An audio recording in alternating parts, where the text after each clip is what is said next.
what they're thinking. Okay. All right, welcome everyone to the Planning Commission meeting. We have a quorum. I'll accept a motion to approve the agenda. So moved. All those in favor? Aye. Unanimous. The minutes of July 17th. Anyone have any questions? Accept a motion to approve. Second. All those in favor? Public comment. Does anyone have anything from the public that's not on our agenda to say? Otherwise, we'll accept public comment during the during the next items. Mike, you want to take charge of the corridor study and introduce our consultants, Ken Ho and Tyler DeRuiter? Did I say it right? Perfect. Amazing. Thank you, Mr. I practiced. Chairman. The beta group is here to build on the presentation that was given to you last month, basically a summary of existing conditions. What they'll take you through now are conceptual options for approving or improving the existing conditions at a number of different troubled intersections. I think they've tried to condense down a lot of slides and provide as much information on each slide as possible to answer questions ahead of time. So this should be very informative and give you a lot of different the different attributes with functionality improvements for each of their options they provided for each one of the intersections. That said, I won't waste any other time and let Tyler and Ken take you through the rest of the presentation. Thank you. Great. Thank you. Thank you, Mike. Thank you, Mr. Chair. So, yep, we could just go ahead. So, thank you for having us. I know it's been a little over a month since we were here. So we thought maybe it would be good. Best tonight is as I walk you through each of the suggested concept improvements, I'd like to highlight, or in other words, bring you back to some of the deficiency that we have identified previously. So essentially, our presentation outline is, I just want to go over quickly the goals of the project, the scope of services that we are tasked to do, and in terms of recommendation, our focus really tonight is the project recommendation, and at the end of the presentation, and I'll briefly discuss what's going to be our next steps. So with that, so very quickly, we are tasked to develop short-term fix or mid-term and also long-term improvements as it relates to safety, congestion, and certainly connectivity, whether it's pedestrians, bicycles, and transit component in terms of the bus stop locations. And really, what we want to do is next slide is actually the scope of services. If you recall, the scope of services that we were tasked to do, there are 7 components. Last time when we were here, we walked you through 1 through 5. And tonight, our focus is really the concept improvements, just I had indicated earlier on, and followed by the final report, which any comments that we receive today, we will address them accordingly, and then we will create a draft report before it's actually finalized. And I'll talk a little more about it at the end of the presentation. So there are a total 11 intersections. If you look at the map here, essentially this is milestone. There are 3 intersections located along milestone, and the rest of the intersection is located along Old South Road. And as part of this presentation, I'll start with the intersection, for example, at a milestone at Monomoy, and then I'll work my way through the rest of the intersection. So very quickly, I'm going to be using the term level service for intersection improvements, and I'm pretty sure, members here are familiar with that term. For example, level service F, if you're waiting at an unsignalized intersection for more than 50 seconds, that intersection is graded as level service F, and then so forth with A, B, C, and D. Next, please.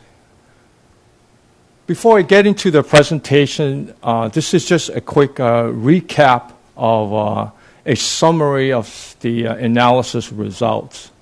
So we have looked at the existing operation of the intersection, which is 2017.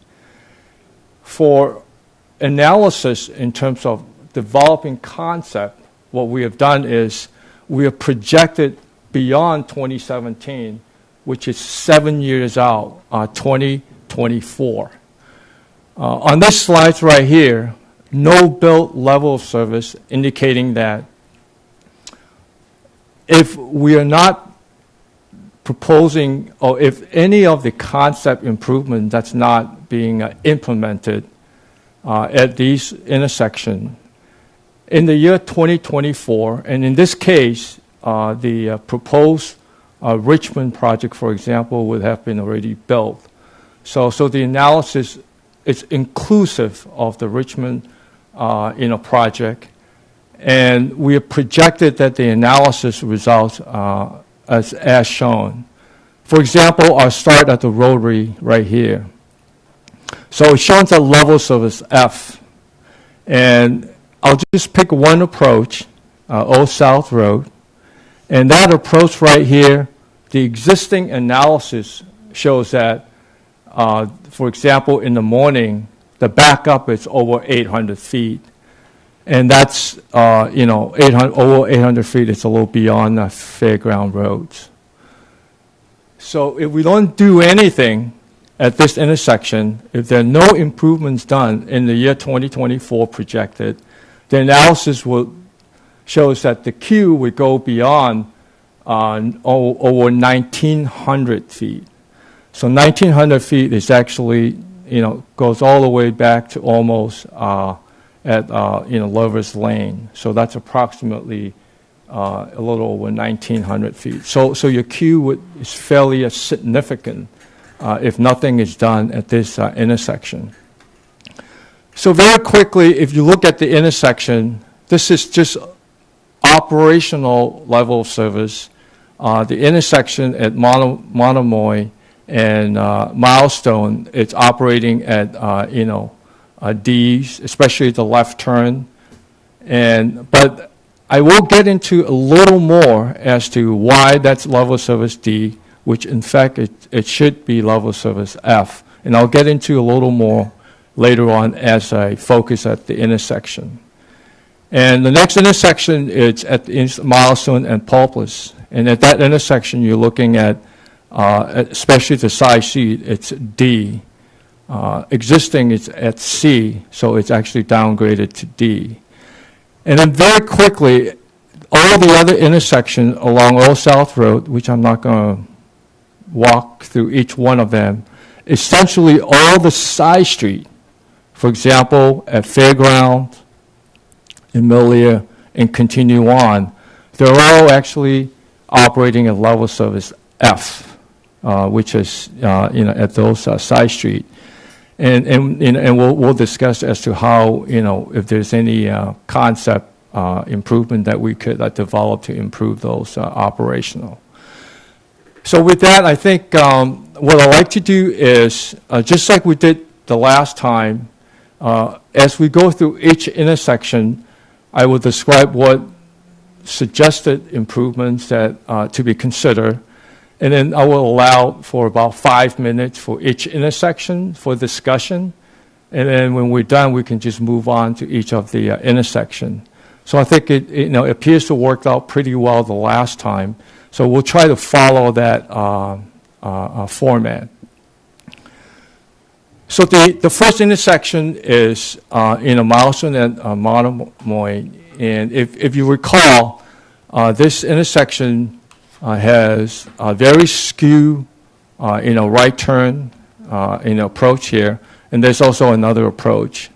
And then you have fairly high volume. Depending on the time of the day, you have over 500, 600 cars going each direction. If it's anything else, I think this approach right here, your volume is probably one of the least volume at this approach. Depending on the time of the day, especially in the morning, you have actually less than 50 cars coming out. Majority of that, it's your right turn, and you have probably about 10 making that left turn. And of course, you got this split approach. There was a road safety audit that was done at this intersection by Mass DOT this year. And the recommendation as part of that study is that this intersection should be teed off conventionally to improve safety instead of two approaches where you create more conflict point. They also suggested that the bus stop that's located right here in the blue dot right here be relocated, and also perhaps look into installation of crosswalk at this approach. So that's the recommendation by Mass DOT as part of the road safety audit. In 2004, there was another study that was done at this intersection, and as part of that study, they are showing this intersection being teed off, just like a conventional T intersection, and creating a right turn lane and a left turn lane. So there are two-lane approach to Milestone. There's also another study which is part of the, at one point, the hospital project near just south of Milestone. And as part of that study, basically also recommended that this intersection be teed off, but with one-lane approach on a monoway road. So what we have done is we looked at the previous study and we looked at it ourselves as to what we can do to improve this intersection. And the next slide, basically, it's what we have came up with the concept. And teeing off this intersection based on the volume itself, because the volume is so low, we really do not think that you need two-lane at this approach. Just because the volume is so low, all you need is just one-lane approach. And so this is what we are proposing. Essentially, this is your right turn right here. So from here to approximately at this approach right here, we have shifted the approach to approximately somewhere around 80 plus or minus 80 feet.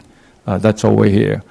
And also, as part of this improvement, we're showing that the bus stop to be located just west of the intersection, which is generally recommended. That's beyond the intersection. And we're also showing basically a bike path along this corridor that's shown right here. And as part of that intersection, we are recommending an island at the middle of the approach. The island provided basically two benefits. One is from a crosswalk standpoint, the islands always create a refuge so that the entire crossing, provide protection to users, whether it's pedestrians or bikers, of the refuge island. And the other benefits with the island, it's also manage your traffic that's coming in and coming out, making sure that they are in the proper travel lane. A lot of times, sometimes without islands, cars are just driving all over the place, encroaching the opposing lane. So the island created a safety channelization throughout the intersection, ensuring that they do go slow as they make this right turn, for example, and also in this case, if they were to come out, that they stay in lane, whether they're making a left left or a right turn lane. So I think with this approach, the level service we have shown here, maintains level service C's and A's. And I know there was some concern with the sight distance at this intersection, so we took a closer look based on the speed at this intersection, and to make sure that the sight line, because of the crest, if you're looking east from the intersection, it's approximately about 400 feet based on the sight distance, the traveling speed, and that's what we have determined that we're looking at about 400 feet. So I think what we have done is we have tried to look at another concept, essentially also teeing up the intersection, with the exception now we are pushing the approach a little closer to west of the approach, which is a lot more closer to where you're existing it. So this location right here, where you make that right today, and here it's approximately, is it 50, 60 feet, Tyler? So that actually, instead of trying to reduce the sight line, we push it over here to try to somewhat improve the sight line that was, there was a concern. And that actually brought it up to close to about 400 feet stopping sight distance that's required for safe operation. The only thing with this design is we have shown it pushing to the west. Now it's hugging along the existing right-of-way, this line right here, which is the existing right-of-way that's shown here on this graphic. So that restricts you potentially in the future, if you want to create a sidewalk, we would need taking and whatnot. But again, this is just another concept trying to shift the approach more to the east. And again, level service is, C at this intersection. So I think, so this is the first intersection that we've looked at. And I think I'm just going to pause for about 5 minutes to see if anyone have any questions before I move on to the next intersection.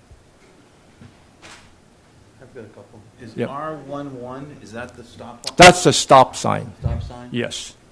Was there any thought of putting the stop sign, putting the bike path around, back further?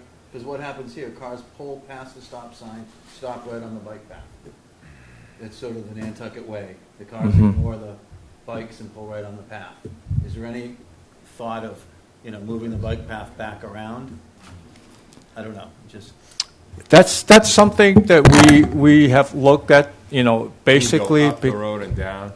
Yeah. So, because if you own all No, that, that's the a bike good path point. could go back around. You could at least have one car. If they're going to go and stop at the stop sign, at least maybe one car would not Yeah. kill somebody. Yeah. Right. And so, I don't know, that's just one quick thought that I had. The other thing is if we have all that space and we think we might want to have a sidewalk, why not plan for that now? Mm-hmm. If we're thinking, why push it all the way to the left, maybe you could push it 5 feet from the left. Mm-hmm. And, Yeah. and if we have already recognized that, why not make that the design now? Right.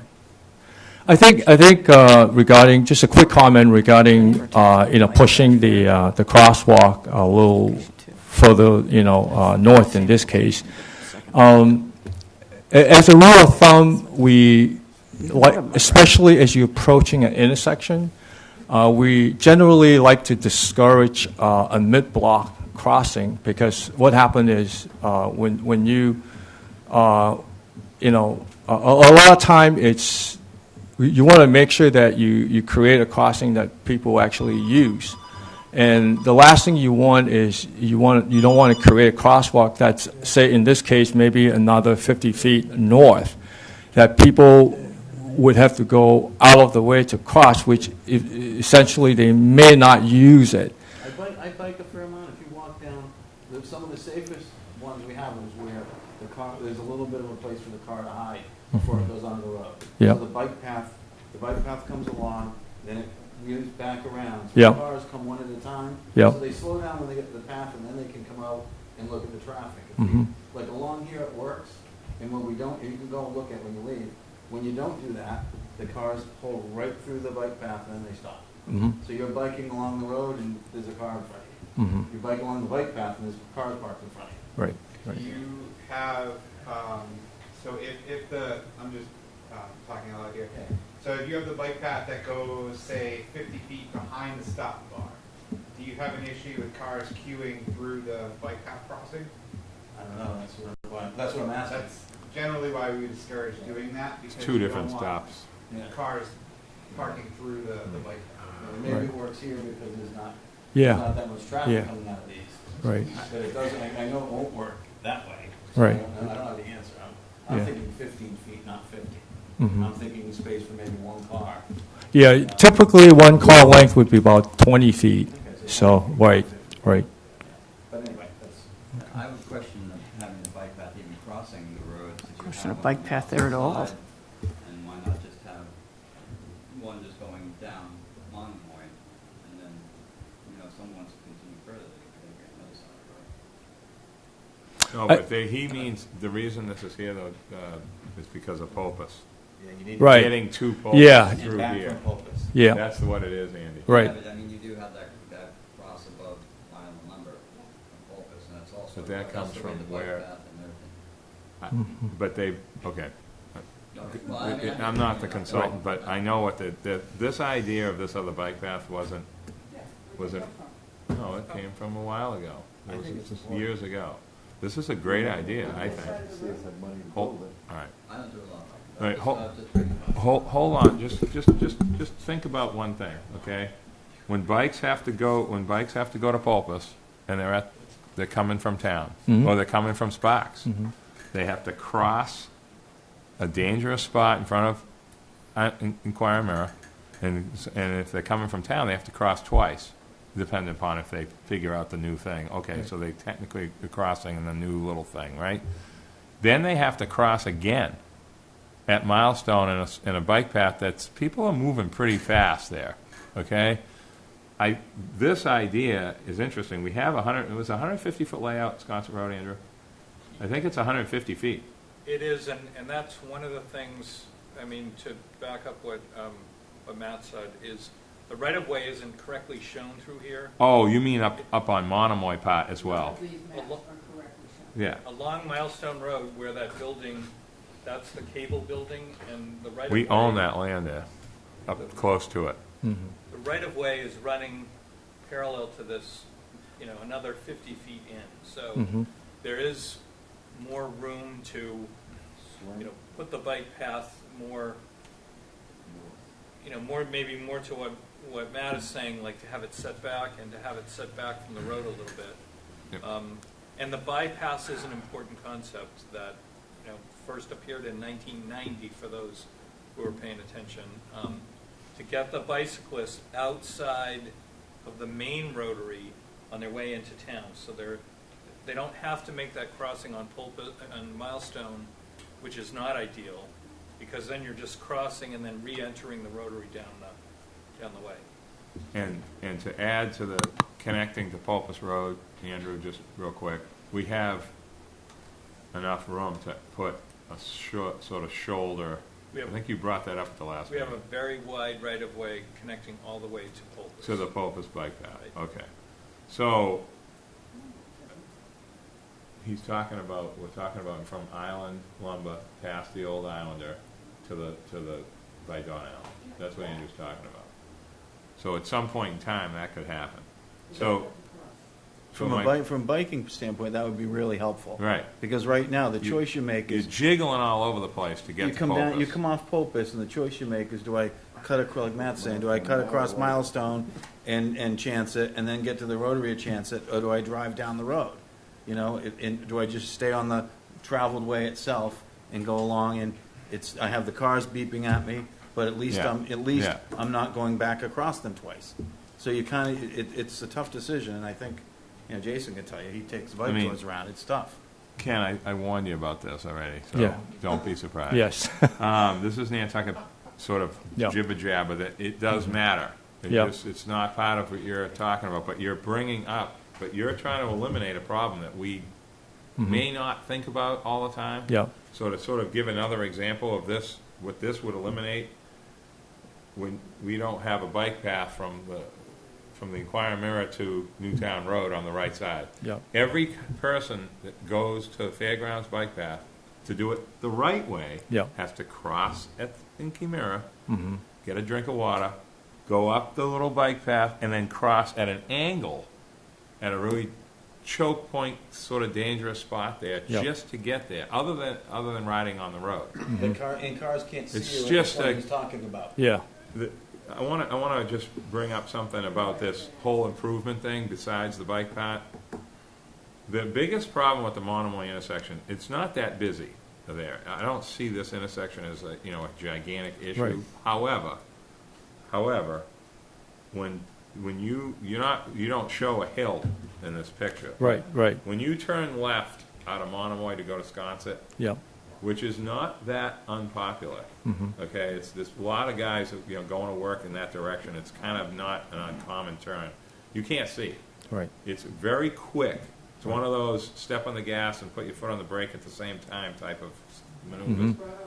This would work better to make that a little safer because Mm-hmm. you're going to have more of a sight line, Yeah.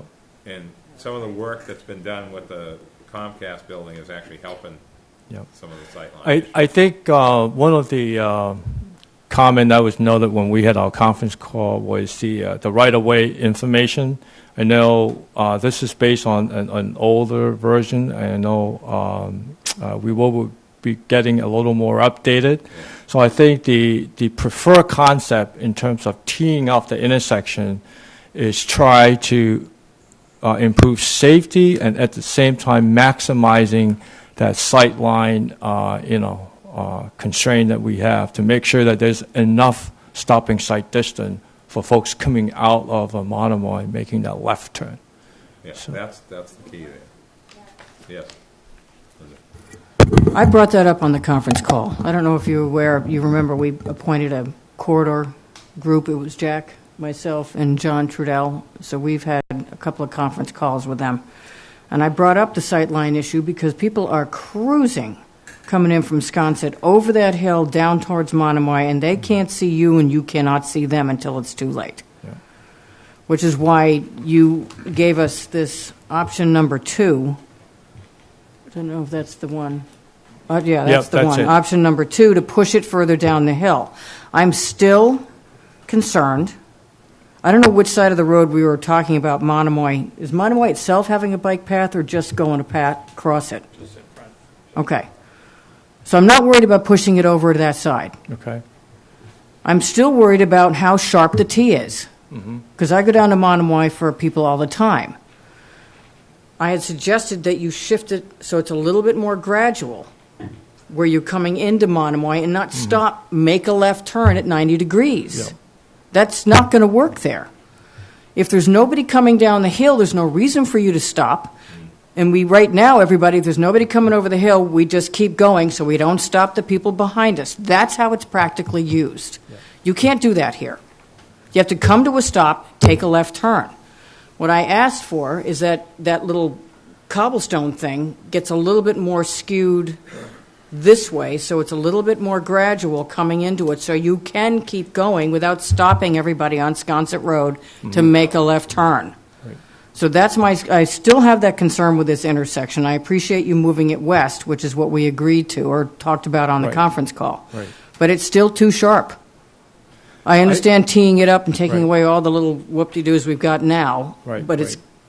got to gradually go out so you can keep going without stopping. That's how everybody uses it. Bert. Yeah.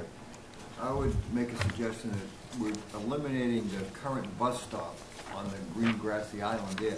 Why don't we move it west and include if we're doing work there, include a turnout pullover for the bus like we have in other places. She has it right there, Right here.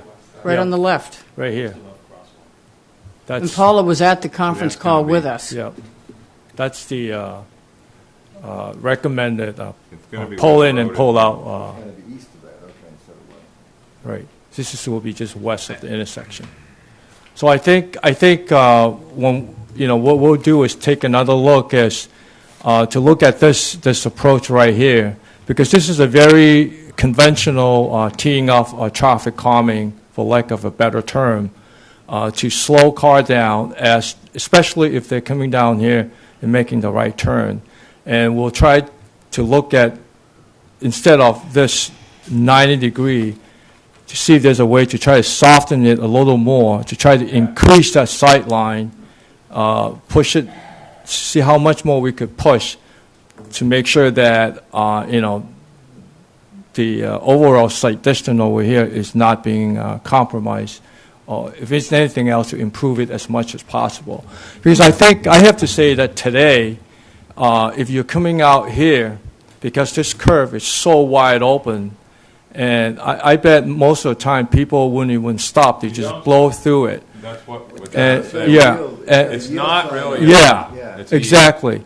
And if it's anything else, people Every time. just. So we want to slow people down as they approach the intersection. We don't want them to blow through it. So that's really the logic behind teeing off the intersection at a 90-degree angle. Here's Well, then you stop the traffic on Sconset Road. That's- Because I got to stop and make a 90-degree turn, which is going to cause problems back to the rotary.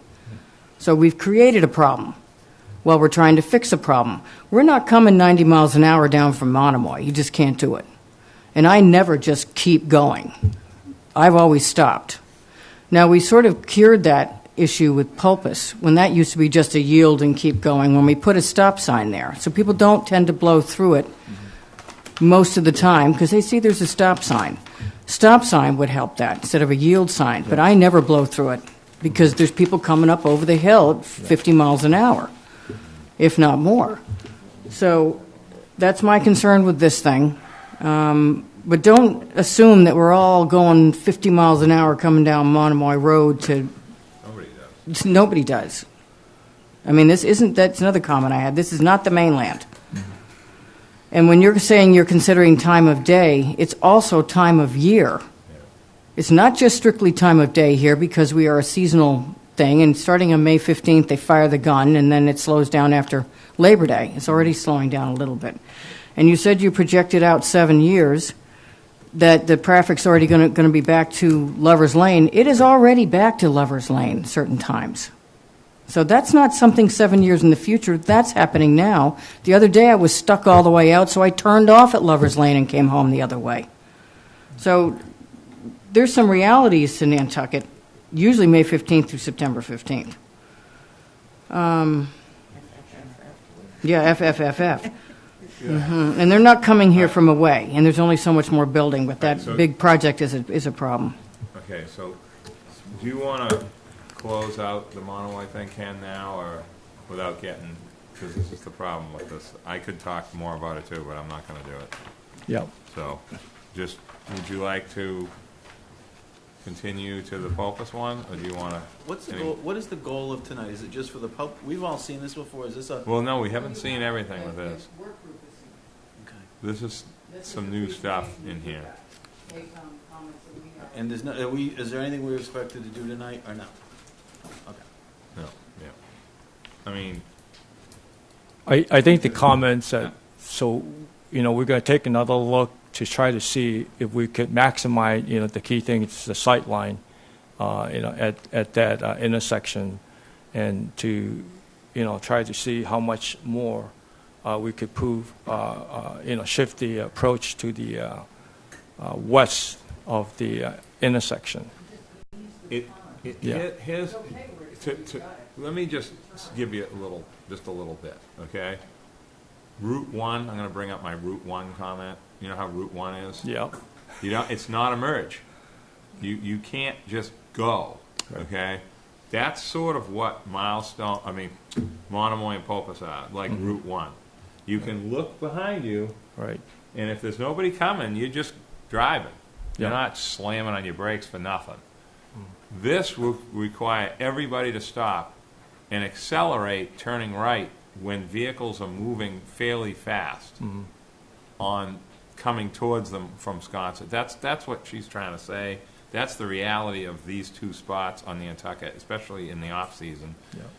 You know, you'd be stopping for nothing in the wintertime. But I know we're not really talking about winter. I get that. Is there some sort of a rule or some sort of traffic design that doesn't allow a merge to be at a certain degree, like where you can't turn your head back far enough or something like that? Because this has been brought up about the intersection at Outdoor Power, that it's not a true, you know, because you can't turn your head that far. So is that why you want to do this, other than because it works kind of the way it is, except the part turning left? That doesn't work. I don't think anyone would argue with that. Right. There aren't any set rules that says that you have to. The conventional intersection, it's a 90 degree, because as you approach, you could just turn left and look at, you know, the approaching vehicle. And I think talking about the merge. Right. I think anytime you try to deviate from the 90 degree, so you're increasing the difficulty of, you know, trying to look to your left. I'm thinking about the acceleration part with vehicles moving along fairly fast and people getting nervous about just pulling out. Right. Like when you pull out of Novadear Farm, I know we're going to get to that. Yeah. But I'm using that as an example. When you turn right, there's a lot of sight line at Novadear. Like you can see what's coming from both directions pretty well. Yeah. But this spot is not like that. Yeah. That's what Linda's bringing up. And that's true. And there's a lot of trucks there too. Right. But anyway, so we don't have to. I mean, did anyone else have any more questions about this? Jim, you want to speak? Come to the microphone. Okay. Thanks. Just two probably dumb questions. Are these sequentials? Option number 2, location 2, and location 1? And what do you mean by short term and long term? They're both long term on Monomoy, correct? Ken? Correct. Yes, Okay. they're both long term. Yeah. Okay, this one says. Oh, I'm sorry, that's Pulpus. I got the wrong one. Pulpus is Okay. the next And one. and how do you describe long term? What's that timeline? Long term is permanent. It all, you know, I think the differentiate between Oh, short term it's and a long term, long-term. it has to do with budget.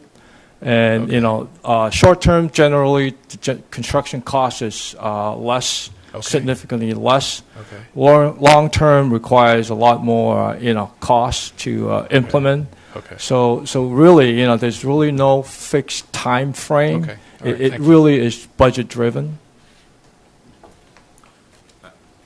I thought you meant, to be Yeah. totally honest with you, I thought you meant like 20 years out or. It could be 20 years. It could be. About how, you know, future traffic. It could be 10 years out. You know, it could be 15 years out. So. Yeah. Okay. Okay. Pulpus. Okay, so again, this is another intersection in terms of traffic volume. Pulpus is definitely a lot higher compared to Monomoy. For example, in the morning, this right turn is very heavy. You know, almost close to 280, 200 vehicle, and in the evening is the reverse. The left turn. It's very heavy turning into Pulpus from Monomoy. So again, the state. He meant Pulpus from Milestone. Where did you say people go out with the evening? They go. A lot of people taking a left to go to Pulpus. Yeah, I mean, like a left right here, you know. So you could technically make a left here too, but I think majority, you know, it makes sense that most of the people probably end up taking a left right here. You want me to tell you how that happens? Ken? Yeah, go ahead. On Nantucket. Okay, so you're driving towards, you want to go to Pulpus Road, and you don't see a space to jump to the left. Yeah. So you creep and you keep driving. Yeah. So the people behind you don't get mad because they know who you are. Right. Okay, on Nantucket. So you zip and take a quick left because you found an opening. It's Gotcha. just a crazy Nantucket thing. But Yeah. that's what people do here. Yeah. They don't just stop in the middle of the road for nothing Yeah. unless there's no choice. Yeah. because they feel Yeah. guilty that they're stopping. Right, right. That's just true. I'm just Right. telling you. I think that's why the analysis earlier on, when I talk about the analysis, if you look at the analysis, because today you have all these choices. I know practically no one used the middle section right here. No, that's So, can't use that. right. So most people basically make that right over here. And then if someone wants to make a left coming out Publius, they would likely come here because it's almost impossible to make a left turn because of the angle. So now, if you look at from the analysis standpoint, if people making a left here, the conflicting movement right here, it's, they have to look at the traffic heading from east and west of, Milestone. So later on, if we were to tee off the intersection, you don't have that luxury. And that's why the analysis actually shows that, especially your left turn is worse. But before I get to that, Mass DOT also have looked at this intersection, the roadway safety audit. Oh, by the way, Mass DOT is involved because this section of Milestone is under their jurisdiction. So that's why they're involved. I just wanted to make that clear. So as part of their recommendation, they're recommending that this little middle stump right here be basically closed. Again, because of this skew angle, they recommend that this intersection be teed off conventionally. And also they are recommending, crosswalk should be installed along this section of the roadway. And the next area is also another study that was done in 2004. And this study shows that the intersection being basically just tee off, creating a left turn lane and a left and a right turn lane at this intersection. Again, as part of the old hospital projects, a roundabout was, being considered at this intersection to help address some of the operational, concern. So what we have looked at is, we call this, the short term. Really, the middle, we agree with the road safety audit that the middle section should be closed. And at a minimum, it should be highlighted with the pavement marking, your stop, sign and stop bar at these intersections. So those are the quick fix that you could do to at least, improve the safety of the intersection. And we also looked at what if you just tee off the intersection at this location. So what we have shown is, based on the volume, you do need a right turn lane and a left turn lane at the Publius approach. And what we also looked at, because of the heavy left turn in the afternoon, that you do need a left turn lane heading eastbound on a Milestone. So this is the approach. We've shown the connectivity of the the path.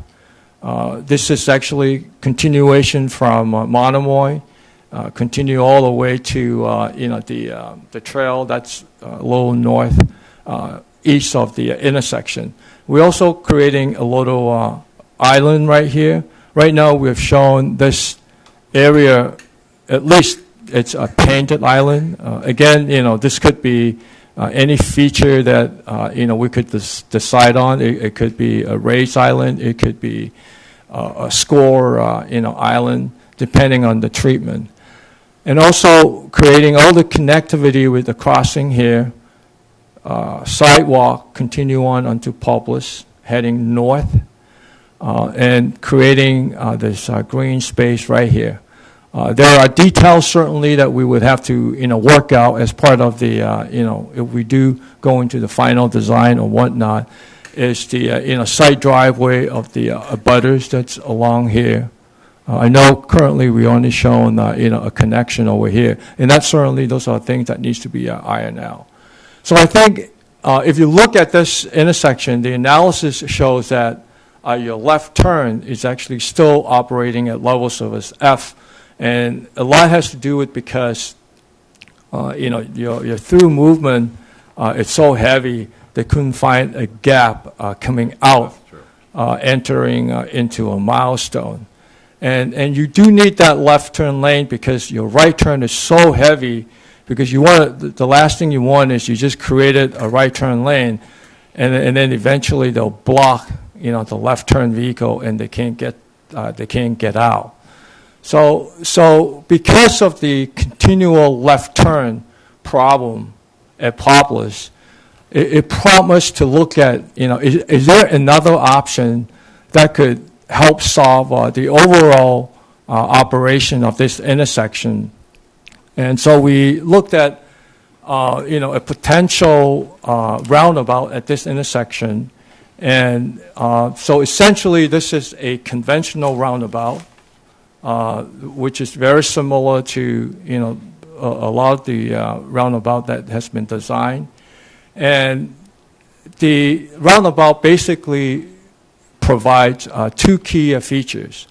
One is the operational aspect, which essentially now your left turn or any other movement at this intersection, all the approaches has the same opportunity to enter the roundabout.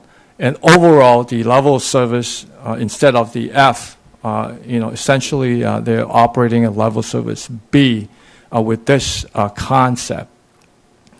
The other features that a roundabout also provides, especially controlling speed along a milestone, because now, whether you're coming from east or west, everyone has to slow down at this intersection as they approach the roundabout going through at the intersection.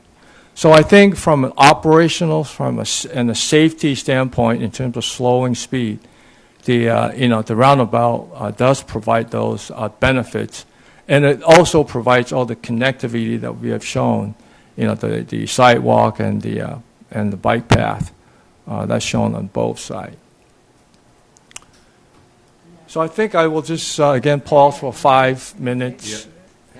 I just wanted to make a quick comment. I think you're totally right that slowing down would be the key, and maybe we can solve that on that nice short term. I also think here we have F, and then we have double F and triple F and quadruple F. So when we're prioritizing, what these guys are saying, these kind of work. Maybe not the best, but if we could just slow down traffic in that spot, we can all agree sometimes people do go too fast. But short of stopping, to Linda's point, that if we stop there, it really would be backed up, whoa. So maybe can we do speed bumps in a state road? I don't know, like Belgian, but what could we do? What power do we have to kind of make it just go slower? I have a question. Go ahead. I was pretty blunt with this at the conference meeting. I think this rotary is ridiculous, but we'll move past that. I agree thoroughly. On the old map, sometimes you will see this cut through, but it makes no sense now because we have an actual bypass. It was part of the old road layout. You should look at the old 38 aerials. They're kind of bizarre. It was a dirt road on Hooper Farm, so who knew? This second one, again, I have the same problem. And I had a problem with your turning lane so far back before you turn. I didn't get that at all, and I mentioned that at the conference call. The island sticks out too far. If you're going to be a truck coming in and you're going back out to behind the airport, you're not going to make that turn with that island sticking out in front of the crosswalk. I thought we had talked about moving the crosswalk to the other side. And Andrew, were we going to connect the Pulpus cut across with a bike path down that other side, or were we just going to run it down Pulpus Road till it picks it up when it comes out of the trees? I think the short term, or because Ultimate. there's a lot of asphalt and everything, the entrance into Island Lumber, that we were going to move it and connect it to the existing path. So it's going to still go up the north side of Sconset Road all the way up to the Pulpus bike path? Cut across? To where the existing path crosses. Okay, and then my other problems were You've got to take into account those driveways, and you have to take into account island lumber, which is why the rotary distinctly doesn't work for anybody, because those trucks don't come out and go right. They come out and go left, and these are big lumber trucks, and they got big lumber trucks coming in. So I think a rotary is like one rotary, then another rotary, then another rotary, then another rotary. My disdain for rotaries is well known here. But let's fix that intersection if you want to, but then again, soften it again. So it's not a 90-degree. And I don't understand the turning lane so far back from where you turn. I said that before. But you got to get rid of that island. Those trucks are coming down or turning into Pulpus. They're not going to get across that island. Well, it's a painted island. Doesn't have to be a... But still, you're going across an island. If somebody's sitting in there for some reason, that's not a good idea. Aren't you trying to do that for road width? You're going to move. You're going to have to. If that went in, let's just say. Yep. You have to move the bike path over a little to get the width there, right? Wouldn't you have to do something? It's at least 12 feet, yeah. That's what I figured. Because right now we don't have it. When they redid Milestone Road, they redid it too narrow. We said something at the time, and they cut it too narrow. You can't get it any more obstructed right at that intersection. But again, I'd like to see it this way. So you don't stop if you don't have to in the wintertime. Ken, Yeah. without getting Yeah. into another debate on this. I mean, roundabouts are awesome. Like I was saying before, I think they work great. I get to go to Europe a lot and see them. They work. However, Not here. yes, they do work here. We have one, and it works. But this is more of like, I don't want to say pie in the sky, Right. like in another decades from now, because we have so many other things we're doing on the island. I Right. know it's not part of your study, Yeah. but well, one of them is. Right. But I sort of look at this as putting it in the toolbox kind of thing. Yep. Okay? Yep. However, I understand your point about trying to fix the supposed alignment issues and some of this nonconformity thing with that little middle. I don't actually remember that, when that happened, Matt. I can't remember that. I don't think that was there forever, that little middle thing. But anyway, that's... I do want to know. It should be eliminated, but again, in this spot here, there's less. It's safer to turn left than it is out of Monomoy. But I didn't realize we were running the bike path up that way. I thought what Linda thought, but that's a different discussion. I mean, I see Andrew's point about that. We have so much space on Sconset Road for right of way. You don't have to do anything. You just build it. You don't have to move anything. You don't have to get damage awards or nothing. So I can see why that makes actually more sense than the other idea. But you got to find a way to make that bike path not be in front of the turn. There's got to be a way to figure that out somehow. Yeah. Change the way the crosswalk would be with the bike. The bike path is essentially the crosswalk. So you'd have to move it back a little bit so that the intersection can go beyond it. You can't cross the bike path to turn to take a left or a right. So, I do want to note the crosswalk. It was on the. This is the crosswalk on Milestone. At one point, it was on this site, and we actually brought it over to that site per the conference call, I think. Move it back farther and get rid of that island right there, so they got more room to turn. Otherwise, they're going to be running people over and running themselves over. Yeah, I think. but there's a lot of width there. There's plenty of room for trucks to turn left. Yeah, all the intersection. Huh? How wide is that right there, Ken? This radius right here. There. That's probably. From here to here. Oh, that's I mean, that's got to be 60 feet, Yeah. I would say. What are you talking about? Cross going back out to Bunker Road. This is this left turn right here. And you get Yeah. rid of that piece of island right there, so they can make the gradual turn onto the road. Yeah, but the trucks can turn out of there onto there easy. Right. Yeah, and they would That's drive not a over problem. paint. Right. Yeah. All the That's intersection. nothing. That's We not a big deal. yeah. The reason why, coming back to your point, the reason why the left turn lane stops there, again, is for trucks to make that corner. So we have the little chicken track lines there to sort of channelize them. They could pull forward if they need to, but we don't want to promote cars stopping there if a truck can't make that maneuver without crashing into them. So again, this is all part of safety improvements. We want to make sure that whatever we're sketching in isn't going to make things worse from a safety aspect. There's more 10-wheelers turning left there than there are semis. There's not that many. So that's not an issue. Right there. I can tell you that it's not. They'll be self-driving by this point. Linda, So I know more about what's going on over here than anyone here. There's not a lot of trucks. It's just not a big deal to turn left there with a truck. I can tell you that.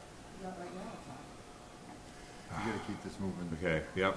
So what are we doing? So the next intersection is Milestone at Norbadia Farm, and again, this is another intersection that the state has do a road safety audit.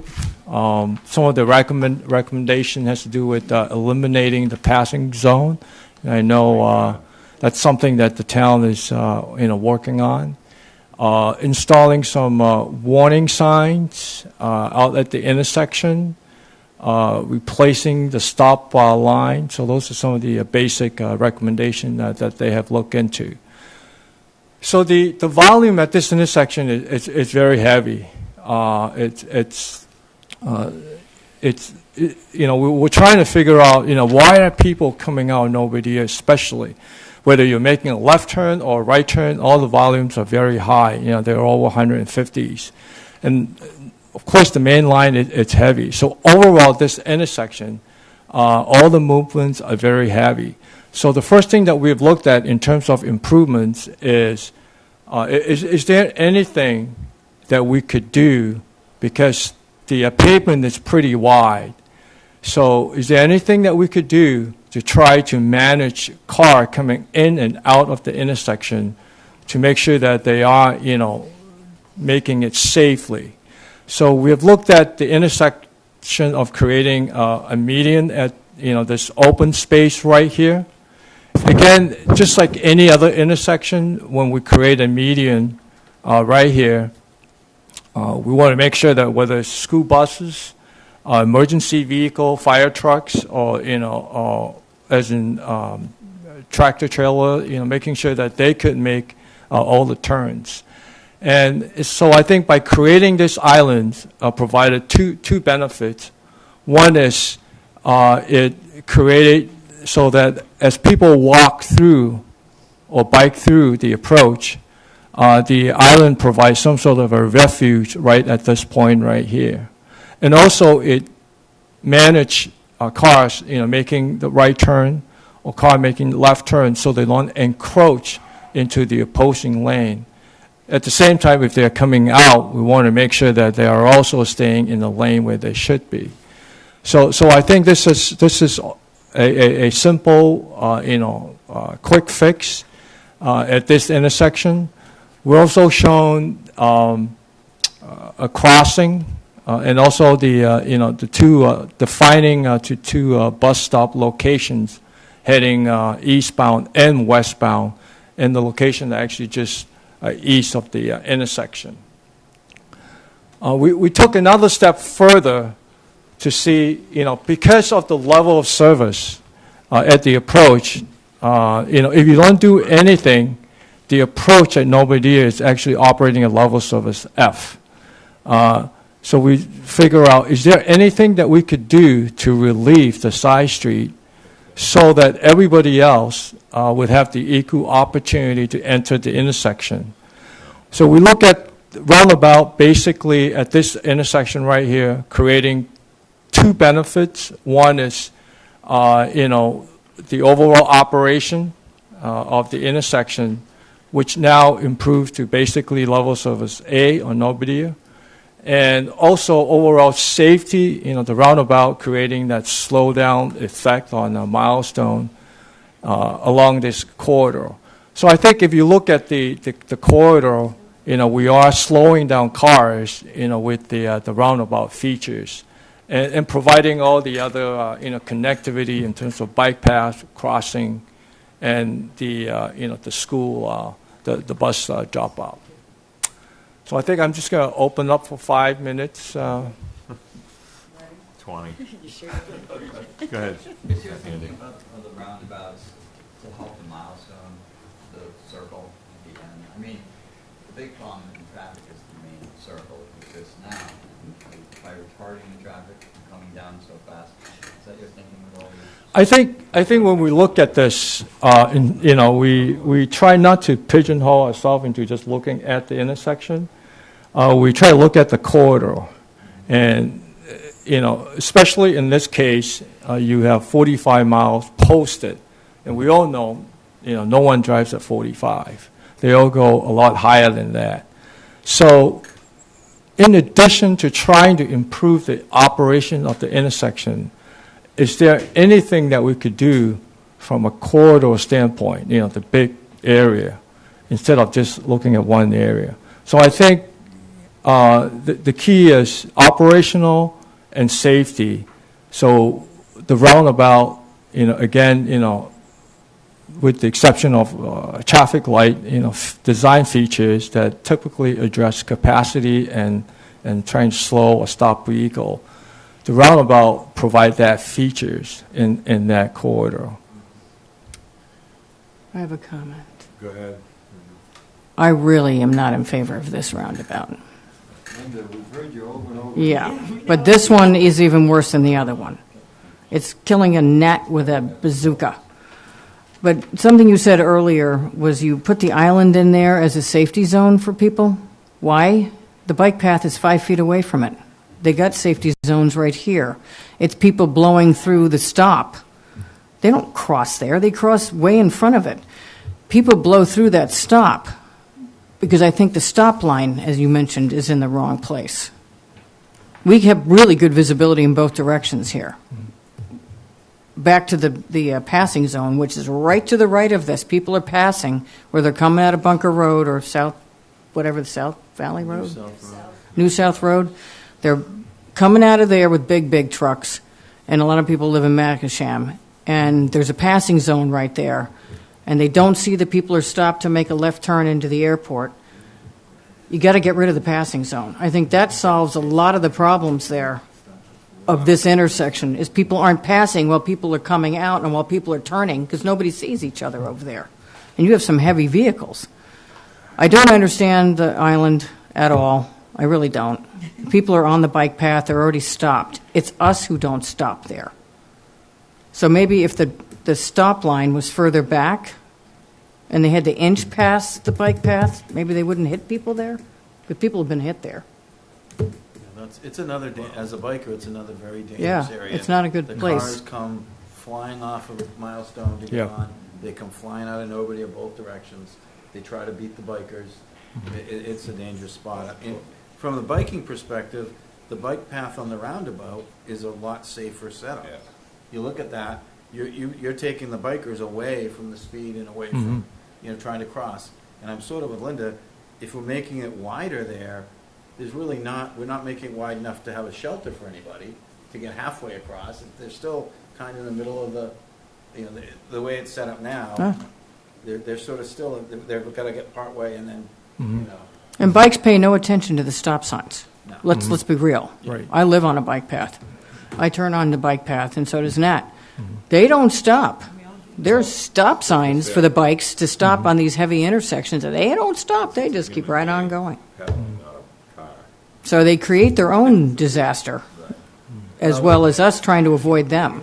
Well, there's an issue there too. We That's have too many signs. We have 1 million signs, so they don't. We should have signs at the key stops for the bikers. We shouldn't have a sign at every single driveway and the burden should be on the drivers. The drivers are crossing a travel way, and they out here they think that the car is king, and they don't recognize that they're crossing a travel way. Yeah. And the bikers have a lot of nuisance signs. We could correct a lot of this. We got way too many signs. Yeah, get rid of the nuisance bike signs, put them at Tom Nevers and here and a couple other key places, and then enforce the bikers at those 6 or 8 key places. But you ride now and there's 30-something signs, you're not gonna follow. There's a sign at the golf club, Sankaty Golf Club. You know, no one stops there. I mean, it's sort of crazy, so, anyway. I want to make you feel better, Ken. Okay, great. If I had to I like pick that. between Pulpus Yeah. Rotary Roundabout and this one, I'd pick this one. The reason why is because this intersection has turned into a three-way stop that isn't a three-way stop. It has. If you were sitting on the side of the road, invisible, like no one could see you just sitting there, you would see what happens when people are coming from Sconset to turn left. You have to wait for the person coming from town Yeah. to either let you go, similar to what happens with fairgrounds in Old South right now every day. You sort of got the whole love fest, flip, lights flicking. If we didn't have the lights flicking on directionals in newer cars, we'd really be in trouble. We wouldn't be able to do it. So it's helpful. A roundabout is going to makes everybody sort of fair. Or you said something earlier. I don't know how Yeah. you explain it, but I call it like it creates like a parity thing to happen. Everybody gets a shot at it. But in this particular case, it's different because you're slowing everyone down and making it safer, but not stopping them in the middle of the road Correct. that's going 45. Right. That's where and this wasn't as bad 25 years ago here. There's so much industry, and it's just a lot happening in all three areas. It isn't just two. So it's a lot different than Pulpus. I mean, to be just honest with you, I mean, being from here and seeing the year-round issue, it's hard to accept Pulpus and Monomoy as like this massive problem.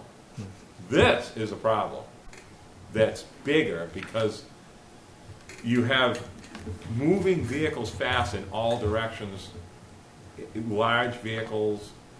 It's a little different here than the other ones. This one here, I think, is worth looking at something like this, even though I'm thinking about other things that need to be fixed on the island. This definitely isn't a bad idea. I would say some of the improvements that could be made now Yeah. will help Just keep going. a future change, because Here, we need because of to, the speed? we talked about it at the last meeting, Right. cutting all those bushes down so you Yeah. can see, Right. widening the right turn from Sconset Road to Nobody Farm, you know, that's a good idea. Some of the, opening it up for better sight lines and better safety. Yeah. It's gonna have to happen anyway, even if this, you know, if this happens, it still has to happen regardless, so. What about turning lanes here? I would What about second- turning lanes here? Turning lane is another idea, right? Here, both directions. So people keep going to Sconset and coming back from Sconset. You and mean people going to stopping the in the airport. middle and and then letting everyone pass? That's, Just a turning lane coming in from Sconset to the airport and a turning lane coming out from It's not a town to bad the idea. Nobody, as opposed to that. And that way the Sconset traffic keeps going, but they got to slow down because there are people queued in the turning lanes.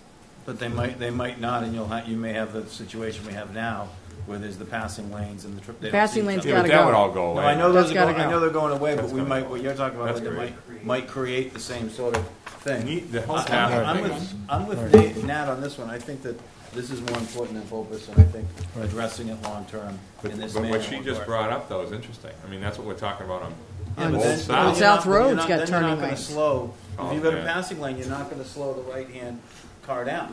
You have to. You got people in your right on your I left. mean, if you It's had just a practical use. situation, Ken, where you could have vehicles coming from town taking a right, Yeah. and from town taking a right, they're already going to take a right. But the ones coming from Sconset had a stop area when the other cars went by, the other trucks. That's actually, I didn't even think of that. The It's downfall not, with that's a that- good idea. What's wrong with that? The downfall with that is you're stopping the cars in the left turn lane and you're not stopping the through cars. So the through cars can go right along the right side of those cars in the left turn lane. So now where's your gap for those cars to come out and make a left out of Nobody or Farm? No, that's true. You've given them 2 lanes now. They gotta Two lanes pay now instead of attention. one. Yeah, So they have a harder time You getting fall out. back to the old rotary Yep. idea. Yeah, that was the point I was trying to make. You Yeah. made it Right. a lot nicer. And a lot of times when you do that, sometimes the through lane, there's no no one is interfering them. So they actually go, they go even faster. The other thing I think Potentially. we should think about here is this is the when Old South backs up, this is the direction everyone is going now. Mhm. They look down Old South, they see all the cars, Yeah. and they go, oh, well, and they go out this way. Right. And I think that's only going to get worse over the next 10 or 15 years. I So go. he's right about I that. go the other way. Earlier. Right. He's right. You don't know I go why to there's so Surfside. many cars on this road. Right, right. It's because the locals learned that if they go down Old South Road toward the Rotary, Yeah. it's all jammed up. I mean, From Fairgrounds all the way back, so they go out Nobody Farm and head down Milestone to the major Rotary and have less of a backup by going doing it that way. Right. I mean, focusing on this intersection, I think we agree, even if Right. we don't agree on the solution, is important. Mhm. Not just because of that whole passing thing, Ken. The slamming on your brake thing, Yeah. coming in, like having a way to bump around the vehicle, isn't a bad idea. I'm telling you, because we talked about this last time. We have the tendency to sort of just slam on our brakes when a bicycle comes out of that Yeah. hidden bike path. Mhm. The person behind you is not always a car. Sometimes it's a truck that's loaded, and you just Yeah. can't stop. Well, yeah, So- you can't legislate stupidity No, of drivers. No, but it's part of the island. What I'm getting at, Linda, is making this safer eliminates that trend that we have here. You go off island, nobody does that off island. Here they do it though. It's just we're just friendlier. I don't know. It just The fact happens. that we have a state road in the middle of all these other little picking unit but roads. yeah, what would be the state? No, you Don't into start that. with that. Permitting, forget it. I don't even want to get into that. And you're getting into MIPA. Yeah. So Yeah. That's next that's thing- another Another hurdle whole thing. Yeah. with the state. Okay. So we're So back to the milestone rotary. Yeah, so, Rotary. so this is, this intersection, you know, if you recall, the level of service is, it's F, you Three know, Fs and a C. three, yep, and That you was got my long guess. queues, you know, whether it's Old South or Sparks, so. It's a good car. So if you look at the study that's been done previously, I think the next, so this is one that was done in 2004, some sort of improvements. But the one that I think we would, the hospital project also look at how we can improve it. So I think the solution is this concept right here, which it's almost a hybrid of your conventional one-lane roundabout. Because if you look at some of the feature right here, there's actually one lane going around the rotary. But because of your right turn, some of your right turn movement is so heavy, so you get to see two-lane approaches. Yes. And basically what that means is if you want to continue on, for example, from here, which is that Milestone? Yeah, Milestone. Because the volume continue on, it's really heavy, and they would not conflict with the left turn Well, movement. that's the way they do it now. So you have that movement right here, and then likewise, on the other side, if you continue on, there's also that one lane, and also so this is almost like a hybrid of 1/2 lane roundabout. Well, that's what we're doing now. So Not I well, think. but that- Not well. I think with this concept right here, the analysis essentially shows that whether if you are on Old South, which now level service C's and B's, previously it was F. So overall, I think we're looking at level service B's and C with this concept improvements right here. So I think that's the recommended roundabout configuration that we are looking at. Ken, what's the difference between option 1 and option 2? I couldn't see it when we were talking on the phone either. We don't have that. We don't have that in. Yeah, I think we only have this concept that we were referring to. But I don't have that in here. Yeah. I got it. Fairgrounds. Well, can I ask just a simple question Yep. Ken, about this? And Mike, I know you did this before, but it was before we knew what they were. So I don't have to get into that. But this would not be a huge cost, would it? Because we already sort of have, we just have to angle the islands and tweak a few things, and it's not like we're building it. We're just fixing it. Am I sort of right? I mean, this isn't like fresh out of the wrapper to make this.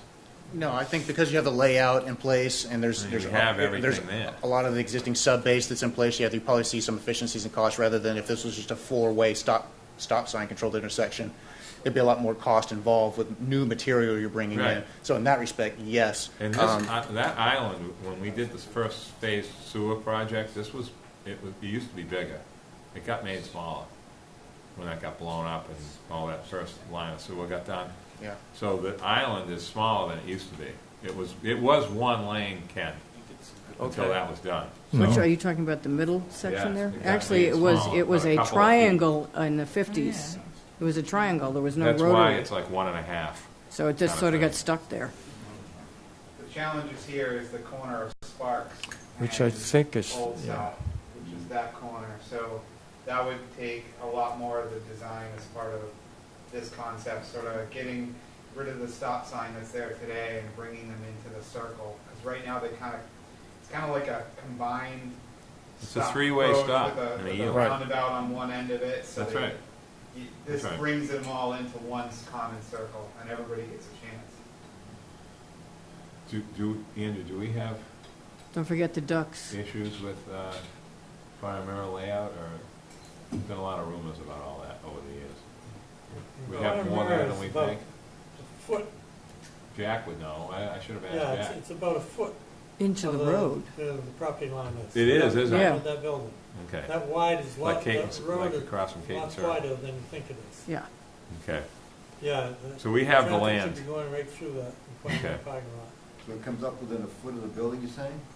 On that one corner up here. So They we still have the- parking in so we front, have but enough not room that to corner. fix it Right. without a big See, deal. that was the gas Okay. station. Yeah. Yeah, he says it's accurate, the drawing. It's on yours too, I think. It's off by about 10 feet, but it's really close on that Right. corner. So the corner of this building, they only own about a foot or two out. That line. Right. It's even Ken, do worse you over have, here. Do you have No, any just the way other, it's been. I'm sure you've had enough questions with, the whole, like, sending the cars to the next problem and the next problem. I mean, you get all that negativity. I have to listen to it all the time. I was saving that to the This, end. I know you were, Matt. That's why I brought it up. You're one of the reasons, but that's okay. That's why we're here. I see this as, in 15 years ago, we weren't ready to fix this, okay? Because it did get brought up in 2004. You're 100% right, because I was Yeah. here, and it was ugly, because nobody knew what a roundabout did at the time. Yeah. At least on Nantucket. This would change everything if this was fixed because of the amount of backup that happens on Sparks. You can't fix Sparks. There's nothing you can do about Sparks because of the other ones that are sort of have the right of way. Mhm. It's like a weird sort of percentage stop versus one yield. So, I'm in full agreement with fixing this now because we understand how they work. It's just getting the right design. Mhm. Move to the most. fairgrounds. So we can move on to the fresher one. So I think fairground, we all know this is, if it's anything else, probably one of the most heavily traveled intersection. Depending on the time of the day, during the peak hour, it processes over 1,500 cars. And you got, again, doesn't matter which approach, they're all very heavy, whether it's left turn, right turn lane, and whatnot It doesn't matter if it's winter or summer on this one. on this one. Yeah, no, that's Yeah. true. We agree on that. Yeah. So. Year-round. So I think you got the operational problem, and without getting into trying to, I know it was looked at in 2004, just basically, making it tee off, creating a left turn lane and a right turn lane, and that your level service would still be F at the side street, and so.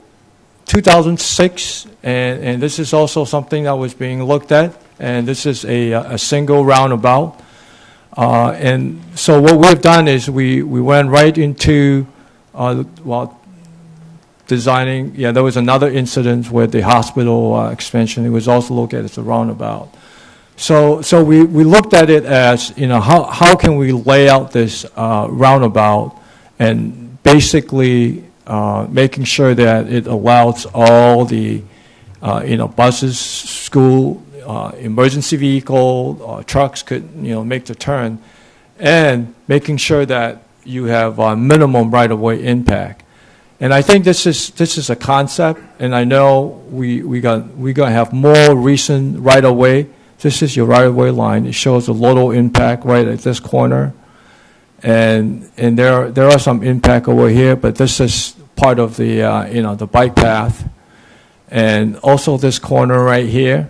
So I think with a more recent GIS mapping or survey, potentially you could build a roundabout, with probably almost, no private property impact. This roundabout provides, all the pedestrian connectivity, the crossing at all the approaches, and also continue on. And I know we have another option, which is exactly the same roundabout. Well, anyway, the level service that Tyler just brought up. So with a roundabout, you're looking at level service B's and C's, and fairground is actually A's and B's level service. So it's almost like a night and day in terms of operational improvements. We have another option. The layout is exactly the same. The only difference between option 1 and 2 is really the connectivity with the middle treatment on Old South Road, which we will talk a little about. Actually, Tyler, can you just go right through it very quickly, and then we'll come back? So with same level service. So this is the connectivity, basically creating, a median island. This is between Fairground and all the way to Amelia, which is approximately, I think, about 750 feet. And the median island with, there are a lot of, little streets, there are 5 of them, so that, you're also creating traffic calming effect along Old South Road and creating easier treatment so people, when they come out, it's almost like what I think the term is a 2-step approach for making that left turn. So that's, we'll talk about this a little more later on. So if we can go back to the intersection. So this is the roundabout concept that we have laid out for Fairground and Old South Road. Question. Now, if we were going to do 2 lanes like we are at the airport rotary, this would be it. Because when you're coming back in from Old South Road, right now, you don't have to go through that mess at the airport rotary. You take a left onto Fairgrounds. If that airport rotary is backed in through here, you cannot get to Fairgrounds because you're stuck with 1 lane of going around the rotary. If there was ever a place for 2 lanes, it would be this. So you're coming in from Old South Road, and you can keep going over to Fairgrounds Road, which is where a lot of traffic goes. And the same thing going this way. If you get stuck here, can't get through here, you're going to have a hard time going out to the airport. The same thing coming out. If you're going out to the airport and you want to go to Fairgrounds, you're stuck with everybody going to the airport because you can't make a right turn onto Fairgrounds Road. Those left and right turns on Fairgrounds Road are critical because right now, it sort of separates on its own. This would be where you would have to have a way to get to Fairgrounds coming out and coming in, that you're not stuck going into that airport rotary waiting for that to clear. So you can speed it up all you want, and you're still going to have, from time to time, this nutsiness that goes on, especially on rainy days. They're all out there. But I think you need to look at how to get to Fairgrounds and how to get out of Fairgrounds, apart from going into the airport rotary, because a lot of us, and I do it every day, come through there doing just that. We will take another look in terms of the 2-lane, but absolutely, from a volume standpoint on Fairground approach, we have shown here as 2-lane, entering Old South Road. And we did take a look at the approaches on the Old South Road, And, we've done many roundabout, and based on the volume that we have, it doesn't appear that it warrants the 2-lane, but we will take another look at it. I tell you, even today, I stopped coming out of town to let that line of traffic making a left turn into Fairgrounds go because they had backed everybody up again, waiting to make the left-hand turn. That's done most of the time. If you're coming out and going to Surfside, you're coming out from the airport rotary and you're taking a right onto Fairgrounds. You're coming in from the airport, you're taking a left onto Fairgrounds. That is a huge problem right there. Ken, you might want to also, to add to what she's saying, I kind of agree with what she's saying. If you made the circle 80 feet, would you be able to make a better right turn from Old, because the truck route, this is a different kind of truck route now we're talking about. The preferable way to go sort of towards the west part of the island is Old South to Fairgrounds. You want the trucks to turn right there and have plenty of room. And if we're going to be putting a little bike path in, which I want badly, because we should have already done that a long time ago, you don't want to lose that space. I can't visualize where the road is now versus where this is at now. I'm just giving you that point. Yep. That's where they go. Then they take a right at Fairgrounds and Surfside to go towards like the farm, Surf and Hydrangea, even towards Nantucket Way. It's better to go this way. Don't go Bartlett Road down to, wherever. So got it. It's you want to make sure that making it 2-lane is helpful for that too as well. If you tighten up the circle, I don't know what that would take. I'm just giving you that information. 2-lane would need a bigger circle. I thought you needed a smaller circle. How do you get more 2 lanes when you're taking up more space with the circle? No, he's talking about a circle versus a median. I'm talking about the middle part. Oh, Yeah, when I see 100-foot diameter single lane, I thought Right. the 100-foot diameter was the. That's the outside, yep. that's the outside. Oh, it is? Yep. Oh, I'm sorry. Yep. Okay. Well, still, Make the circle smaller, whatever the size is. Yeah, that's what I thought it was. make the core smaller. Whatever that is. Make the eclipse smaller. Yeah. Mr. Chairman? Matt? Andrew? Yo, Andrew, I sorry. just want to point out right-of-way concerns. The property on the east is owned by the town, so Right. you don't have Oh, to I worry on the right-hand Figured you knew side, that already. and actually the north side either. It's the west-hand The corner. west-hand corner where the trucks turn right is the only private property there. Okay. So you got plenty of room everywhere else, is what Andrew's saying. If you had to shift it, Yeah. jiggle Play around the with it. planets around a little bit. Get around it and get out onto Fairgrounds. That would be the problem. I mean, another point that Linda made that you might not have even thought of as well is once something like this is fixed, it makes more people go in that direction. Yeah. Okay? Now, that's happened with Hooper Farm.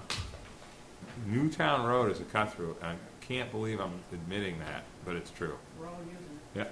Yeah, it's faster to get on Newtown Road than it is to go this way.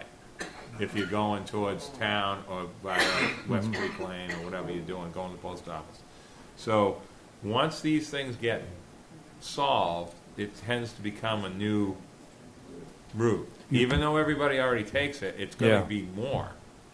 Because, so what she's saying about the left turn and the double lane in that spot is, I see that as well. I think that there's going to be more people traveling to that, in that direction. The old saying goes, you build it, they'll come, right? I don't know. This is a big. This Yeah. one has to happen. I mean, this is not even a question. So Okay. we just want to get it right. So are we ready to move? Yeah, so on? let's move on to that section between Fairground and Amelia. So Oh. the treatment Okay. within this section, it's approximately, I think, 800 feet, 750, 800 feet. The treatment between this section, it's fairly consistent with the concept that was developed for the Richmond project in their store or the property frontage, creating islands, to try to provide traffic calming and at the same time allowing side streets so they could come out. So in this case, I'll explain the color here.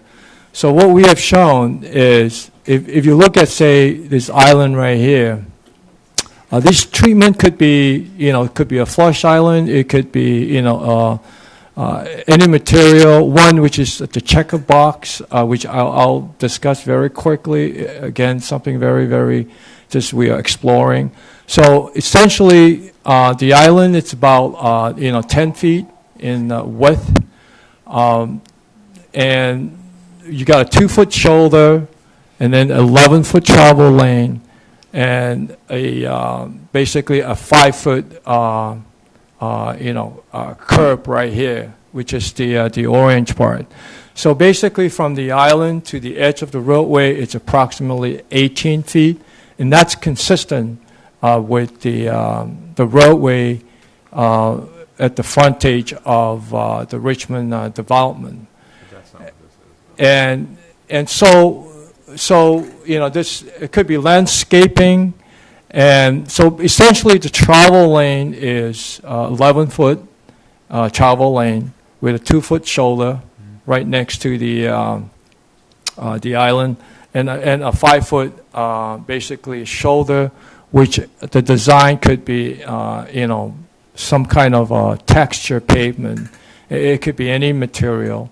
And I know one of them that we are exploring or looking into, which is a fairly interesting concept that's shown here. It's the the checker box material, which is basically concrete. It could be with grass fill. It could look green on the shoulder, and the intent is that you have 11-foot lane. And that if an emergency vehicle, needs to, it's mountable, you could drive over it if needed, or a large truck. So these are just ideas that we kind of explore. Again, it could be any material. So this is the section between Fairground and Amelia. Amelia, Nat, Yes, go ahead. when we were on the conference call, I thought we'd all arrived at the fact that you take these little ones out. They're already slowing down, they're coming into a rotary, and these little ones made no sense. The big green one does, the one down here on the left does, the one over here on the right does, but we had all sort of said, get rid of these little teeny-weeny ones, they're pointless. And I still feel that way. And I don't know if Nat will agree with me or not, but 11-foot wide on this road, Well, I'm back to Milestone Road no, again. 11 feet travel way is fine. Is that going to be all right? Yeah, 11-foot-ish, yeah. The lane, the traveled lane, Yeah. is 11 is Yeah. okay. With the shoulders, it would be like 13. 13. When Why you do I say- have shoulders instead of widening the lanes? No, but Linda, what he's saying, when they say that, okay, they mean I from know the that center line Grass Creek kind of stuff. to the white line along the edge, and then there's a shoulder after that, Correct.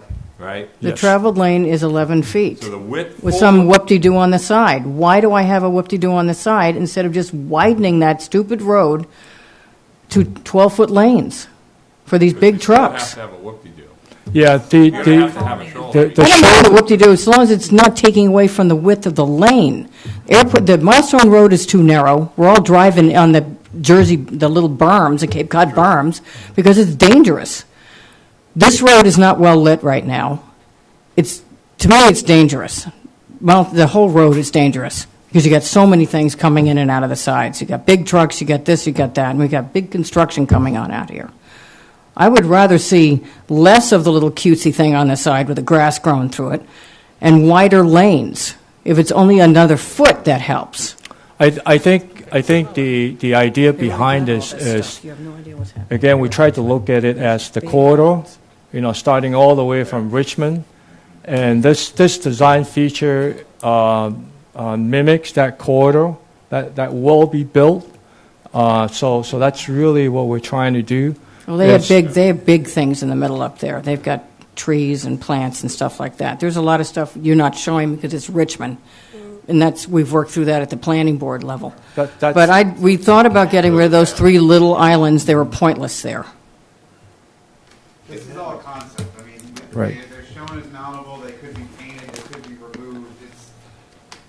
could be just They another could be not material there. flush. Right, It right. could be flush with another. It could be house flush too, material, yes. Like paver bricks. Right. You felt there were the refuge for cars coming out of these at one point? It's Yeah, actually yeah, not.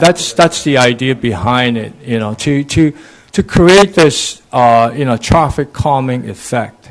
Actually, And it's not as wide they're enough to do going that, through the Andy. corridor. It's not wide enough, we knew that at the meeting. And this is just features that, could be, technically could be applied also on Milestone. You got the whole stretch of roadway, traffic calming effect that, they are traveling, not a 12-foot travel lane, but 11-foot. We do have shoulders, and Right. for emergency vehicle if needed. So that's really the concept behind it. And to create, a feature that's consistent with what's being done as part of the Richmond project. So it's a consistency that we're trying to. So. Not these little things in between the Well, the Richmond thing Richmond doesn't have that many individual roads like this. This is a different part of the island. You guys can just Yeah. just to kind of clear up what Linda's talking about, just so we're clear. Full width of pavement, 24. I mean, where you're talking, Right 22 is- here. That's to edge of pavement, Linda. Right. Okay. When you say an 11-foot travel lane with a shoulder, you're talking a 24-foot wide road. I would assume you have to be. Well, right now on one side, they're all the same width, 18 feet from the curb, from the island to where the special treatment is. So basically, you got a 2-foot shoulder, you got 11-foot lane, and then you got the special treatment for that feature. So pavement-wise, physically, you have 11 plus 2, so that's 13 On each feet side. So it's, on each side. so it's close to 26. Right. That's Plus plenty. Plus the island. Plus down. Because there isn't a road. 36. The widest road on Nantucket is Vespa Lane, just so you know. Right. So people don't realize how narrow Sconset Road is, only 21 feet wide. It's crazy. It's another whole discussion. But I'm saying to you, when we talk about it now with a fresh slate, with these conceptual plans, I'm trying to just make sure that what you're saying equivalents to what I'm thinking as Yep. far as what a travel lane does not mean edge of pavement from center line. It means edge of wherever we're Island, drawing that yep. white line on the right to Correct. the center lane. Correct. Okay. Yeah. Yes, Jack. On this here, with all these islands down here and everything, you've got Richmond going in, you've got the airport out there. Fire truck drivers and ambulances are trained to go down the middle of the road. To go down the middle of the road here with a fire truck to push the cars off the side, how are they going to do it with those islands? They're painted. Because they're not necessarily sticking up. They don't. Well, they don't stick up. So that's where those the 5 foot, the 5 foot. We know. Yeah, Over the- at the yacht club, Jack, they put some of this in the back in a parking lot, and the grass all grows up in it. It looks like it's grass. With that But- grass creeps through. Yeah, We but know you what can that drive is. right over it, yeah. Right. Is that what they plan to put in the middle?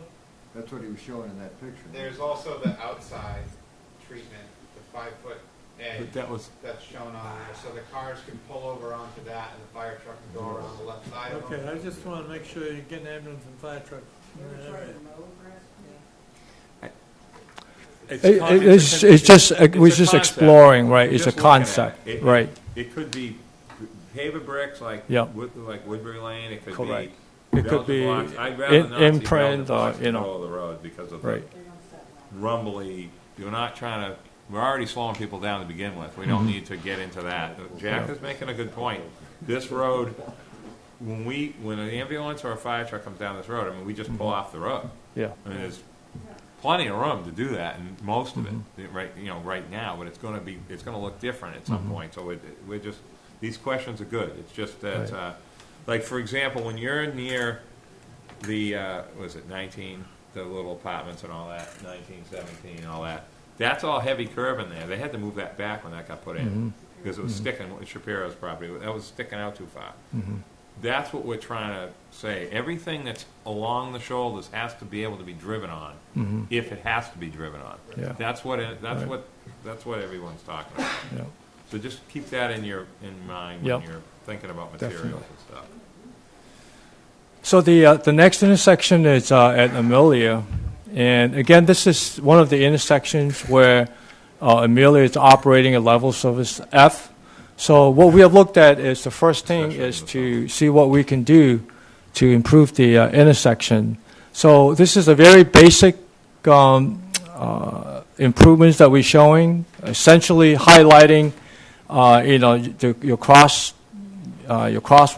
on Amelia and also on Old South Road, and the connectivity to the bike path, and also creating a new bus bay, which is west of the intersection. And then we took another step as to, is there anything more that we can do to try to improve the intersection? So this is a concept which basically we kept, the bus bay, the crossing, and if there's anything else, we created a left turn bay for, the folks getting into Amelia. And because of the left turn lane, we creating this little island right here. So that cars, going straight through, especially on this approach right here, heading eastbound, they line up to over here so they don't run into the left turn. So that's really what that is. And if there's anything else, I think this island created a safer crossing on Old South Road because of, provided this little refuge area for the pedestrian user. Anyone have anything? Because I want to just briefly say one quick thing, Ken. Yep. To add to what you just said, okay? I mean, we, amongst ourselves, and we've talked about this at various meetings, this comes up a lot. The Amelia Drive is sort of a mistake. It should be 28 feet wide. It's 24. And everybody knows it. It's just a mistake. We have a lot of mistakes around here. So what you're proposing is to keep it two-way, making it work, keeping it two-way. That should be sort of explained because there's been a lot of discussion about making it one-way in. Mm-hmm. Okay? Keeping it two-way, I agree with what you're saying about that left turn thing, because this is sort of a small version of Nobody a Farm in Milestone at certain times. It's not as fast, obviously, but it's similar. It's very busy in the summertime, but it's a seasonal problem. Again, another point that Linda made earlier, this is a seasonal issue here. Otherwise, it's really not a big problem. Mm-hmm. But we have plenty of room, Andrew, right, to do any of this stuff? Yep. Yeah. We have all kinds of, that's one good thing about all this corridor stuff. We have layout beyond layout here. Mhm. So we don't have any issues with private property. It's just doing it and agreeing on what the right thing is. So, anyone else have anything on this? I think it is. I think that's a good idea there. Matt, you agree with that too? Yeah. A lot of us take Tacoma, which We is just why go you to can't make it Tacoma, one yeah. way. A lot of us come in the back and go out the back. We don't stay off of Old South Road. We stay out of the Fairgrounds intersection. You don't want to make it one way and force us onto Old South Road. We're all coming in off of Tacoma. That and Young's Way, which is your next one. We did look at basically at the same intersection, everything stays the same, and the treatment that we talk about, with the 18 feet and whatnot, so we actually reflected in here. So that's another idea, another concept at this intersection. But essentially, everything stays the same with the left turn lane and all that. So that's really what that is, in case if you see that concept right there. I'm not going to like that. We knew it was coming. So. So we're just going to you got become more. we're just going to become an island more of options out island here of than- circles. Yeah, we like Circles Amelia. everywhere. Speed up to slow down. That looks like the sun. So, I know by end of tonight, we're going to be all roundabout I'm sick of crazy. So this is a mini roundabout, basically what it is. Where do we It's- live, on the mainland? Do we It's have not houses? the 100-foot radius. This is a 70-foot diameter. And again, this treatment is similar to the other roundabout that we talked about. So we just kind of, looked at, gee, you got the level service F, you got the crossing and all that. So with a mini roundabout, because we know a conventional roundabout is going to create some, significant right-of-way impact. So that's why we didn't even look at it. So we just look at the mini roundabout. That's all. Again, same idea behind it. It's okay, Ken. Okay. Let's keep moving. Yep. Nobody's gonna get mad at it. Yes. You're gonna build one in Linda's life. Young. Yeah, If we I keep know. adding as many cars as we're adding, Linda, Yeah. you're gonna see more of these. And I'm going to lie down on the They one by the work. school. I'm going to be in the They middle work. of the parking It's lot not with free. everybody else They lying work. down up there at the Just- school. I think Trying to keep this, it from happening. So we're on to Young's Way. yeah, Young's at Old South Road. Operational-wise, very comparable to Amelia. Operating level service F coming out Young's. Tough to get into the intersection. Yeah, it's F when there's nobody, though. It's I mean, this is a Yeah. different type of problem.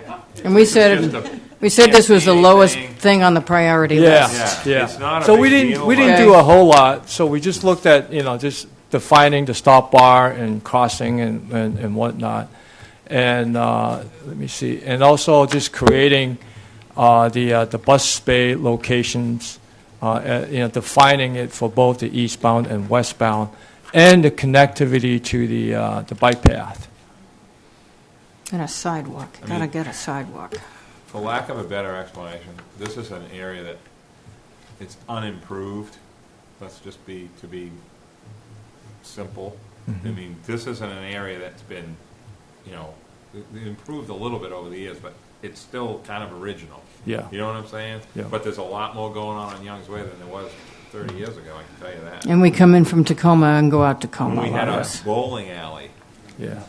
Yeah. So, That was the only thing there? it was the only thing we had. There was nothing else. It's a baseball field that was last Keepo's very long. Corner wasn't even there. But I think, again, with Linda's point, Tacoma is the outlet now for Young. So people don't just go out Young's Way just because they don't have anything else to do. They try not to. So I think that's more of one of those, the sidewalk area or, some of the right-of-way sightline issues. It's sort of a hole when you're pulling out of that road. Yep. It's different there. I can't explain it. It's not good, but even if you're all by yourself, I mean, it doesn't matter if there's a lot of traffic or not. It's still not a good intersection. So I don't know what the full answer is, but it's certainly not a roundabout. So I'm glad you don't have that in here. No, we. Jeez. One of those little things with the cop in the middle. Yeah, that's right. That's right. I think Lover's Lane here on. I think this is we're not really recommending any new changes. Yeah. Essentially, it's the design that was part of Richmond. Yep. So that's really all the way through this whole area. And the next intersection, it's again this is also part of the Richmond area where, the design is already being approved. We talk about the 18-foot and whatnot and those, the big islands. They're moving the road. So, My only comment then is we should be consistent with treatment. If they're gonna, whatever ends up being approved here, if it makes sense, we should be consistent at the beginning of the road. we Make it all one corridor. We don't Right. want to have it be completely different. that's what we try to do, yeah. That's what I said. Right. And this is a location that we looked at very quickly, mainly because this is at Marianne Drive, between Marianne Drive and Pine Tree. All we're doing is trying to define a better bus stop locations, because right now the bus pretty much is stopped in the middle of the roadway. And so on the eastbound side, we've shown a bus bay just right west of Marianne. And then on the other side, which is the east, I'm sorry, this is actually the westbound. We show a bus bay that's right here. So as part of this improvements, we're also suggesting that the bike path be, essentially relocated New- to, near the bus, stop locations. A lot has to do with because when we do create this bus bay, the grading. Yeah, it's high there. Yeah, the Yeah. grading between We said no. the path area and where the bus bay, that we were going to be impacted. So I think it makes sense to try to bring the bike path to the lower grade instead of keeping it high. We also talked at length about this on the conference call and what it took for Andrew to get the easements and all this other stuff, and we said no jogs, no jigs, no nothing in this bike path, no change in the bike path, no nothing. It took forever to get it where it is. Is that correct? It was not easy. It's basically one family. They sold off a few of these. Bike path's not moving. Especially when you get up to Macy's Lane. We already nixed that one. Where's the bus stop now? I don't even Macy's know. Lane. So it's further up. To Yeah. the east, you have to make the corner. I mean, that's. Why do we need one here if we have one a block away? Paula just left. Where'd she go? She left. She's mad at me, I think. Yeah. But why do we need is this a new bike path, Mike, bike stop, a bus stop, or is this already there? No, if I could, and the data that we provided, Beta, it shows in the surveys that we collected last summer, we had an intern that actually physically rode the bus and counted cars because the buses really don't have the ability to give good statistics by stop. Right. So the stats that were collected last summer show that this is probably the second busiest stop. Airport Road is the busiest stop on Old Macy's South Road. Lane is the busiest. This is The one at Macy's. Yeah, Macy's and Airport Road. Macy's. Well, Lily just said that.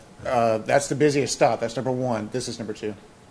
This already here? Where is it right now? It's just on the west side, right where the crosswalk is where the stop is. Where, over here? Yes. Okay. Yeah, there's a ton Well, of the houses. bike path's not moving. I didn't realize it was up. Okay. There's a ton of. You're right, houses Mike. back Now there. I know. I see the people sitting there sometimes. Now I know what you're talking about. Yeah. Is there any way to make it improve where it is now, Mike? Because you're talking about digging some serious dirt here. No, No, but they want to. actually, this would be less of a right-of-way impact. And I think talking with Ken before the meeting, I think we did take what was mentioned at the conference call into consideration. The fact that this is an elevated path and there's slopes down to the ramp, you have issues with, if there's ever anybody in a wheelchair. We have that down slope into the intersection. Somebody might lose control and go into the intersection because the grade is so extreme. It's beyond what you consider standard. This would actually bring the path away from the property, have less of a property encroachment, and just like as Ken's saying, actually bring the path to where it syncs with the bus pull-off better. You can actually have a bench next to the bus pull-off. So it's, because, again, on the other side of the road, you see where the buildings are located. There really was an opportunity to relocate that bike path further into those properties in order to have you need to get that bus 10 feet off of the edge of the roadway. So you just did, we looked at it and, we figured that, it's going to be, doing what you're saying is going to have the biggest property impact. Doing it how it's proposed actually decreases the property impact. Well, you guys need to talk to Andrew about this because this was a nightmare to get that last stretch. Yeah, but I think they're saying they're avoiding having to do anything else by doing this. What about That's what I think moving? they're What saying. about moving Old South Road over a little bit? We got That's what the show is. because we have so much land. What's the layout of Old South Road, Andrew? 40? It's Yeah, narrower bigger in than this particular It area. is? Yeah. It's wider down at the other end. Wide this way, Okay. narrower here. It's 50. Because it's like wide open on the other side, but I thought we had more layout. So. No, you got Glowacki property Yeah. up in the entire length is Glowacki. Yeah. Okay. This is interesting. I have to go look at this one myself. I didn't realize it was that bad there. It goes this way. It goes there. Obviously, it's not 1 in 20 or 1 in 12. Even it's not 1 in anything, going up for handicap purposes and down the other side because of the grade change. But then they can't. But understand that there are other factors at play on both sides of this street. The other good thing too is just the crossing of Mary Ann. So today, because it jogs over, the bikes kind of have to jog to the left. It kind of makes your stop the vehicles a little bit kind of weird as to where you would stop. There's not really a crosswalk defined from what I remember being out there. So this would sort of straighten that out, make it more of a conventional crosswalk. Yeah. Okay, Okay, I beat that to death. all right. And you straightened out back the one at Macy's and Airport, because you had that jogging around. Yeah, You which I straightened it think, back out. we did, yeah. Yeah. So this intersection, basically, very heavy movement volume. So the concept that we looked at is creating that right turn lane, which is consistent with what was proposed as part of Richmond. So that's essentially stays the same. And so in addition to that, so we've shown some improvement at the, basically continuation of the bike path and lining up the crossing right here. And also, redefining this bus bay that's on the westbound approach. Question for you, why do I have a bus stop here coming out of the airport on the Yes. right before the intersection now? Yeah, No? There, it's at the stop sign. there, yeah. And why was there one right around the corner 20 feet away? I Or different routes. Are they going Gotta different have something to routes? do with So different One's routes. going to Sconset probably, and one's going Yeah. to town? Yep. Okay. Yeah. Yeah, you have one for the airport route coming out of Airport Road. And one going this way? And the other one goes straight across over up to No Deal Farm. Okay. Tyler's got it figured out. Been here for 5 Yeah. minutes. Got it figured out. Advice That's from good. you. Been on this for a long time. That's good stuff. And as I told you guys at the conference call, we don't have that right turn lane yet because there are other issues involved with the Glowacki property. Yeah, we're showing it now just because it's been proposed. We want to make sure we're covering all of our Yeah. bases. Yep. Good. I think the last intersection, it's Nobody right here. And again, I don't think we're proposing a lot of improvements. No. Yeah, so this is just defining the crossing, the continuation of the path. And running and expanding the sidewalk and stuff. Right. Yeah. Thank you. So very briefly, I think, Tyler, can you go back? I do want to spend, no more than 1 minute on this, just because we took a look at it. So we were charged with, to look at, if we were to make a connection from, say, Old South Road to the Milestone Corridor, what would be the connection? We look at the volume at the intersection, Fairground or Amelia, and so if there's anything else, the volume of connection from Fairground Road to Populous at Milestone is probably makes the most sense, just looking at all the heavy traffic movement. So if we do make the connection, where should that be? So you've seen some broken line here, and when we had the water folks look at this, and they basically said there's no way we could accommodate that because there's going to be significant environmental and impact to the town water supply system, the water wells and all that. So essentially, this idea, it's just not feasible. So I just wanted to very quickly, just present it because we did take a quick look at it. Mark Willett was at the conference call, and it took him all of 5 seconds to say, no way, Jose, no discussion is necessary. How about the existing multi-use path Right. further up?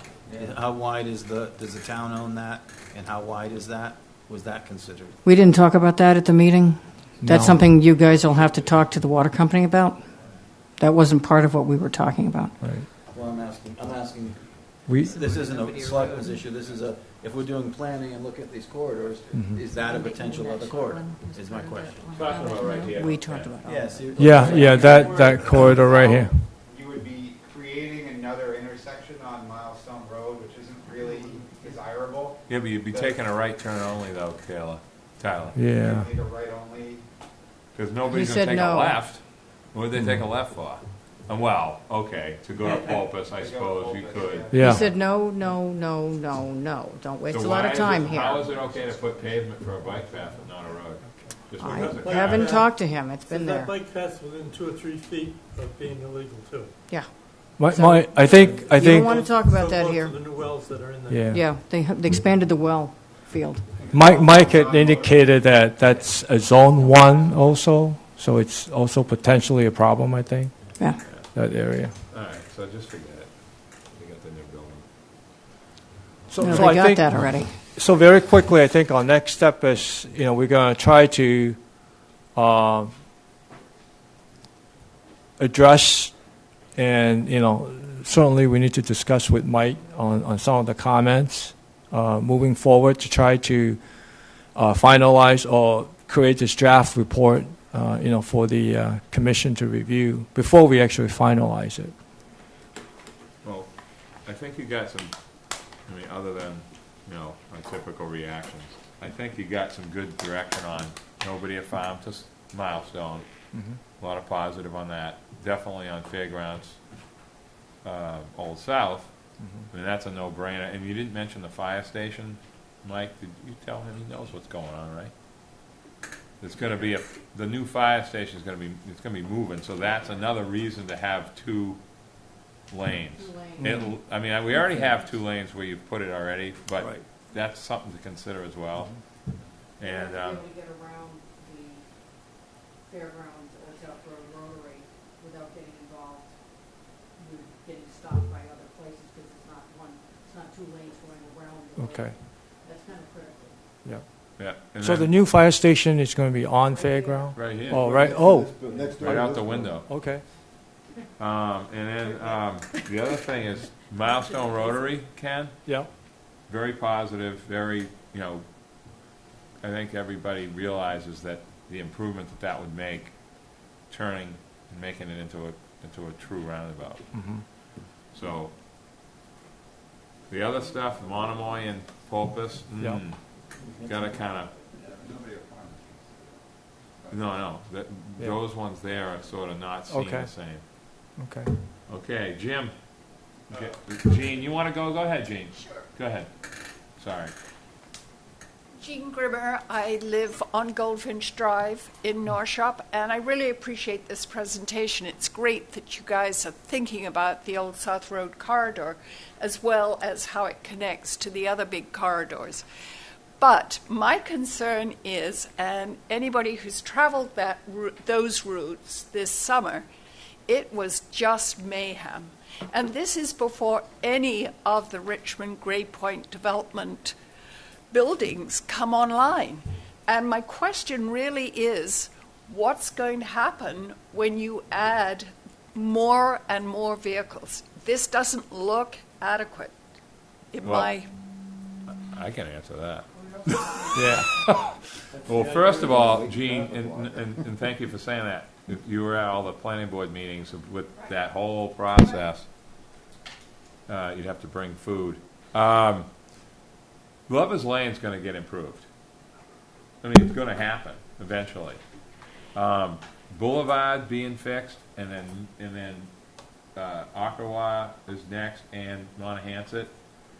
Cars will go in different directions. That's why I brought up about when people see like the roundabout got put in at the post office, people started going down. Newtown Road became heavily traveled automatically by people figuring it out. We can't, the cars that are going to be here are already here for the most part, Gene. They're just somewhere else. But those roads being improved are going to spread the vehicles out, okay? And that's the best answer I have. I can't say that we're not going to have more cars on Old South Road. If we had a counter out there every summer and we counted every single one that went by, there wouldn't be more. Of course, there's going to be more. But as far as people are going to go in different directions because the roads are improved where they weren't before. Would you agree with that, Ken? Yes.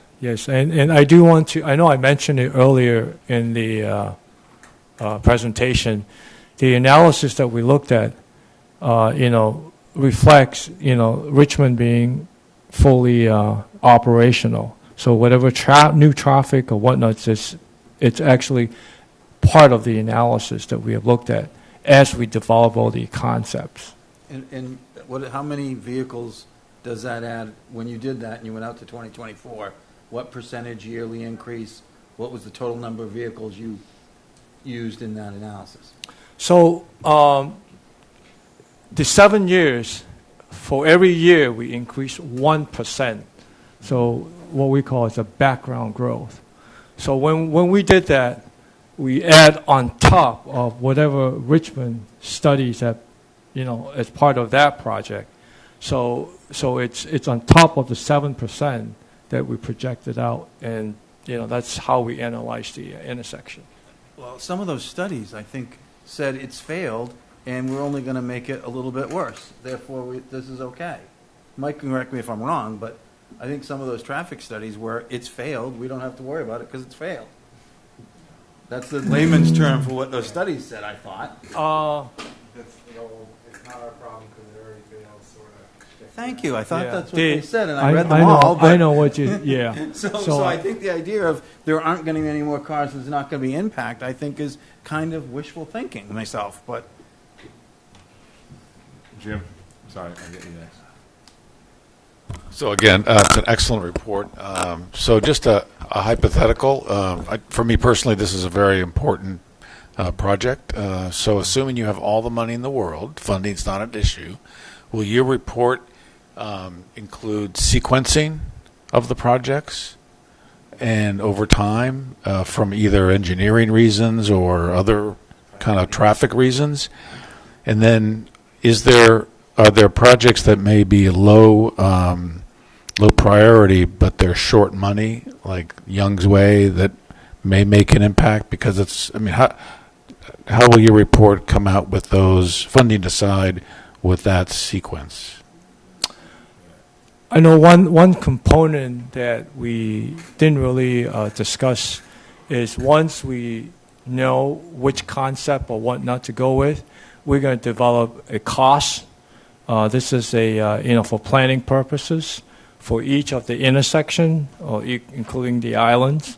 So a construction cost will be attached to each of the project.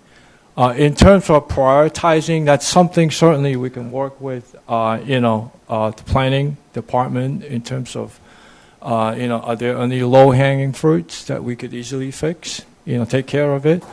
And the rest, in terms of long-term, it would be based, we could look at it as, is this intersection from an operational standpoint or from a safety standpoint needs more attention than this one out here? We can certainly prioritize those intersections as well. So Nothing happens overnight here. You only can work here for 4 or 5 months. It's true. Yep. You can't just say we're going to do stuff and have 5 different contractors doing 5 different intersections. It's just not going to happen. Right. It's not. So look what happened with Prospect Street. Yes, ma'am. Hi. Hi, Mary Longacre. I want to go back to the connector road. When I moved into Nosh, I was one of the first people in there. Can we get one of the early maps that shows the Nosh layout, please? Wow. It was one of the first slides you had. Do we? It's always back. Anyway, so over the last 30 years or so, there has been a lot of discussion about a connector road, whether it was going through when we talked about a supermarket. When I moved into Noshop, we were told there was one lot reserved for a connection through to Milestone through the other development on the other side of Hinckley. I just wanted to get an update. Have all of those options been completely eliminated, or any of them still possible? I think the man sitting behind you might be able to answer that question. That's a loaded question, ma'am, I'll tell you that. That doesn't involve water company property. Right. No. That's the point, yeah. Andrews had some conversation. So Hinsdale Road directly behind Nasha has been removed from, okay, so if we look up there. There we go, yeah. So Hinsdale directly behind Nasha has been removed from consideration. That is been taken by the town, intended to go to the land bank to be merged with their other land. So At no shop's request. A connection. I don't doubt it, yeah. I would have requested it if I still lived there too, but, So a connection through Noshop is pretty much off the table. To the west, at the Valero property, they're currently before the planning board right now. And the planning board has asked that a through road be reserved through there in any division, which connects to another piece of Hinsdale, which in turn connects out to Milestone through a proprietor's road in the back. There's a fire So- there, you can see it on the arms. Of all the potential connections, that's the one that the planning board is keeping in the forefront of its future planning, that would be the connection through. because in my opinion, just as one resident of the island who used to spend a lot of time on Old South Road, you've got to relieve the pressure on Old South Road by connecting it to Milestone. Anybody living from Noshop east to the end of Old South Road at the airport is going down Nobodere Farm Road to get into town. I mean, that's all the people turning left off Nobodere onto Milestone. That's why you would do it. And, you know, the thing that I see is that some of these problems can be relieved by fixing other ones. So you're talking about the problem on Nobodere Farm Road. Well, if we can fix Old South Road, Nobodere Farm Road traffic goes down because right now it's the alternative. So I didn't hear any consideration of the interactivity between these different intersections. You know, what happens if we fix A? How does that relieve B, C, and D? Particularly the Nobodere Farm Road one. I think we talked about it a little bit. I did hear a little, but I didn't hear a lot of that kind of down the line impact. And I'd like to make sure that a connector road is still a big factor in this whole planning process. If there was a way to do modeling, like showing like cars moving, Yeah. of course it has to be July and August. It Right. isn't fair to not do Right. it then. Right. And showing all the, like, this lady's bringing up a really good point, that I sort of have these debates with people all the time about, well, roundabouts aren't really gonna fix. Then some people believe it and some people don't. It's funny how you think about it. But if everything could be fixed in a model versus fixing one at a time or leaving it alone, Yep. is there a way to do that? I don't Yeah. want to make the budget blow up here for what you're getting, because I don't know what that costs. But Yeah. like, there's got to be a way to do that. Oh, To yes. show what she's saying, You have Oh, to. yes. like what changes here if this is fixed, and how things start to flow in a normal way. Right. You would have to Yeah. know what percentage of cars switch routes. Right.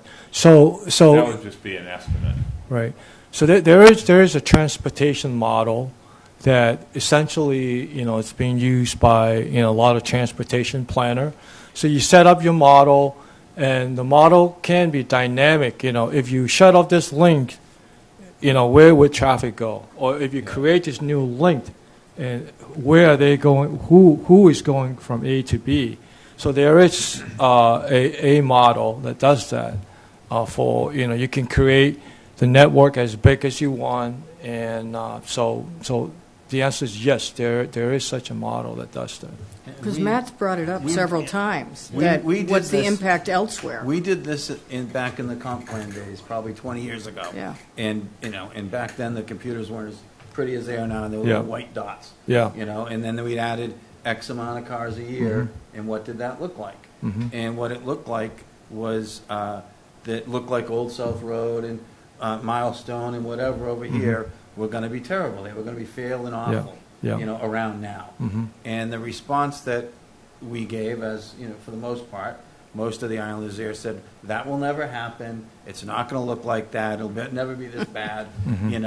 We're not adding that many cars. Nothing to see here. Right. Well, now those same people are saying we've got to spend $50-60 million to fix all this stuff that's doing exactly what that computer model said 20 years ago.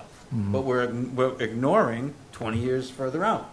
So I think what you're talking about is really important to say, let's look at the whole picture. I contend there are some choke points that if we speed everything up here, I contend there are choke points at Five Corners and on Union Street and on Washington Street that are going to that are going to just muck a lot of this up anyhow. And so then what do we do? Right. And Well, one of the it's- transportation planners said, that what we'd have, this is the guy that was here 20 years ago, Yeah. said what we'd have to do is, at some point, it would be so gridlocked into town that we would have to take one road in and make it only for buses and, buses. We'd start closing, you're nodding your head, Yeah. we'd start Yeah. closing roads downtown, because that was the only thing we could do, and we'd have to have one road in and one road out be dedicated for buses and taxis. Because we'd have, if we continued on the path that we were going. At that point, I said we should find a way to limit cars. It passed Right. town meeting twice, but didn't pass planning board and didn't go any further. But I think that I think we have to look further on, not the planning board, but it went somewhere. It went somewhere to die, but that's all right. It's the who goes first, Matt. You know. I understand, I know. Okay. So, and Somebody someone has else to will do it. sacrifice themselves. I know. Well, it's also the hurry up and go where.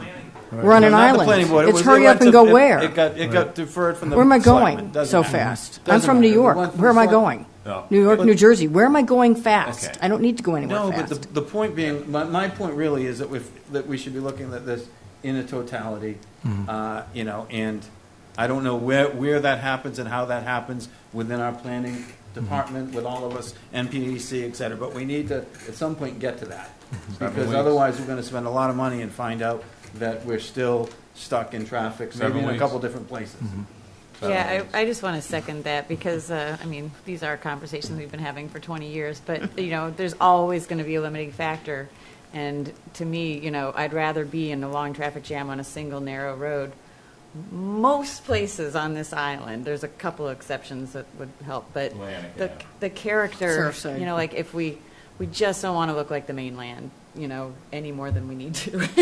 So, This is a rural road, Well, basically a right. rural road community Yeah. with most of the roads private But roads. roundabouts That's the aren't point. mainland. So I love the Roundabouts cut have been through, around 'cause for I hear- Roundabout has been around for many, many years. Traffic lights are mainland. That's what you haven't Well, mentioned but yet. so and that's never are gonna so are happen. sharp granite curves Never and going to islands happen. and all this landscaping. God, the I mean, sharp there's granite you've curves got I hate. 11 intersections on here that you're talking about improving.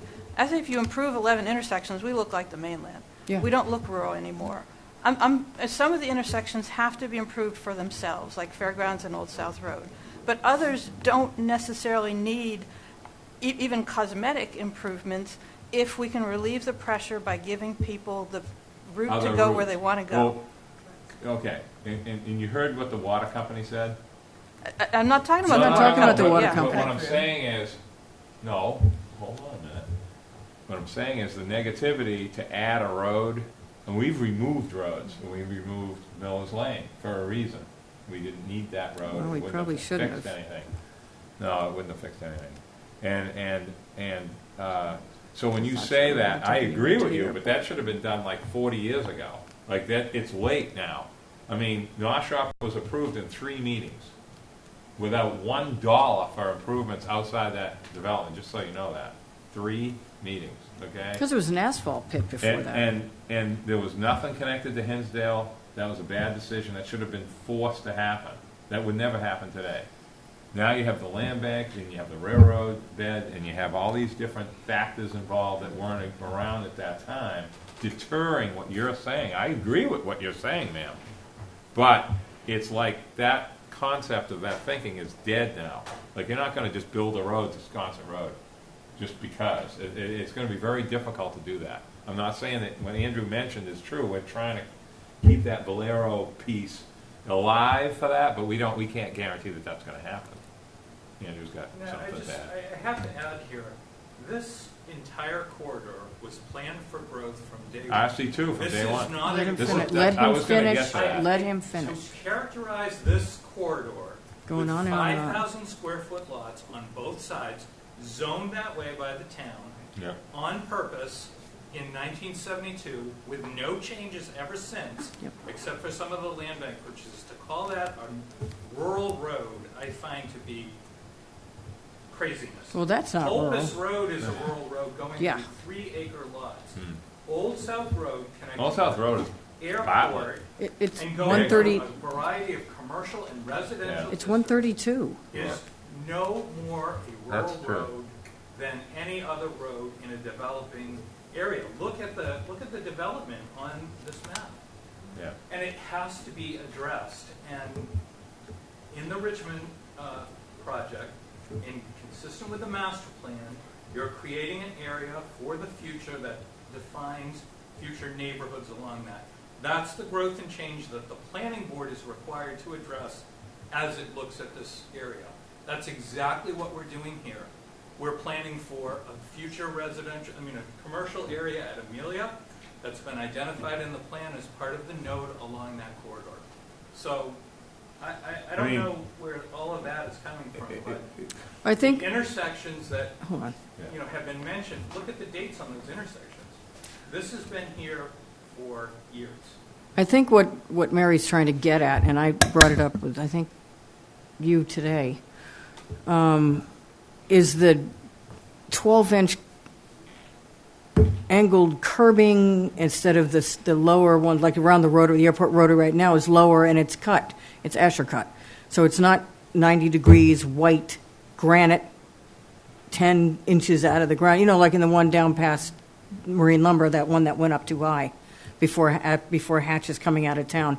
That kind of formality is something I think we need to be careful of when we do these intersections, that we do them, I guess, in a Nantucket way, in a more subdued way, instead of like outside in New Jersey, the circles in New Jersey, which are like 10 roads with big high heat and all this other stuff. I think that's what she's saying, is that when we do this stuff, make it so it's more subtle in some respects, as far as design. And not all these fancy grasscrete, which is horrible, trying to mow it. And it looks like crap 5 minutes after you put it in, with the grass coming up with it and the mud and everything else. So I suggest we think of quieter ways of doing it, but still do it, because they need to be fixed. The other point I'll make, I agree with Andrew about this corridor. I think the other thing, though, is the neighbors have to realize, we had a lot of people coming to the selectmen and complaining about don't come through our development and don't come through another, et cetera. I see it all and the so time. they all called me thinking that I would say, gee whiz, I agree, oh yeah, you're poor development. And I said, be careful what you wish for, because this is going to get built out, and if you can't go through Meadowview, et cetera, and cut in some other way, you're going to be if everyone gets shuttled down Old South Road, they'll be waiting an hour every time. And so I think, there has to be a shift so that places like Rugged Road and Meadowview and some of these other roads, accept it with the right design standards. It can't just be like, we're going to put a raceway here, but let's design these right and make it so that there is a little more, a few more places to get out of there. But They're looking for a relief valve. exactly. And they didn't have one this summer, that's for sure. No, they need to be. Yeah, but again, the tide's going out. The car tide is going out right now. Today, you can park anywhere downtown all day. It was weird. I mean, I could move from one restaurant to another today. You didn't have to walk all the way from one spot. It was crazy. It's just so, I hear you, but when Andrew talks about zoning, I mean, I like to talk about zoning too, but I didn't even think of it tonight, honestly. But Old South Road is Bartlett times 20. All the same zoning, RC2, set up and left for us 40 years later to, nobody knew how Nantucket would be now, desirable, Hyannis boat service. It's so popular, everybody wants to come here, invest in it, and we've tried to work Old South to be the best we can. You know what I'm saying? And I'm trying to give you the example. You heard us talk about some of the landowner issues and some of the right-of-way issues. It's very difficult to just get a property owner to just give something away in Nantucket today. They gave it away a long time ago, but not now. So I think that what these gentlemen are doing, that are coming here to help us, they don't understand all these nuances like we do, but on the other hand, they're doing a job that we're asking them to do professionally, because we can't do this ourselves. You know what I mean? We can't just do this ourselves. So I think You know what I'm saying? That's kind of my point. I mean, there are 11 spots on this map. Let's spend smart rather than just spend. Maybe not all 11 of these need the full treatment that's being proposed. Well, we said that. It's like Yeah, we got Opus that. and Monomoy and We all got that. Yeah. But I think also, to add to what Mary has said, that when we first did the Hooper Farm Rotary, and I made him go over there and stand at the corner and watch everybody back up through, when they first put it in, we had 500 signs. Yeah, well, that was the state. And I know that. And now we're Cut 'em dealing down with today. several intersections that involved a state road. And they, as Mike knows, he got 150 phone calls, too many signs, and we're able to get some of these signs out of there. But that looked just like those circles that in Glasgow when I came out of the airport that you keep talking about that I drove through too. 500 signs. I had no idea how to get in, get out, where I was going. We don't want that here. So when we do these upgrades to these intersections, we have to be very careful that we do it not to negatively impact Nantucket. We're not like Hyannis or Route 6 or anything else. We have to be very careful here. But this all has to be fixed, but we got to be careful how it looks, really, from an aesthetic point of view. Because the last thing we want to look like is Route 132. We're just not doing it. Mike? Yes, sir.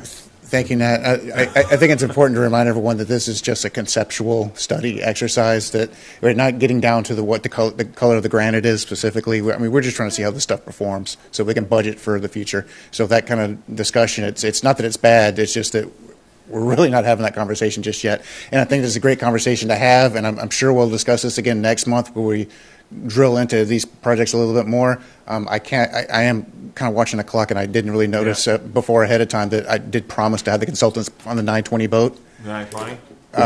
And yes, so Okay. I would just say that and just not say that there's not another opportunity to discuss this further, just that I honestly I didn't think it would go to 9 o'clock, the meeting.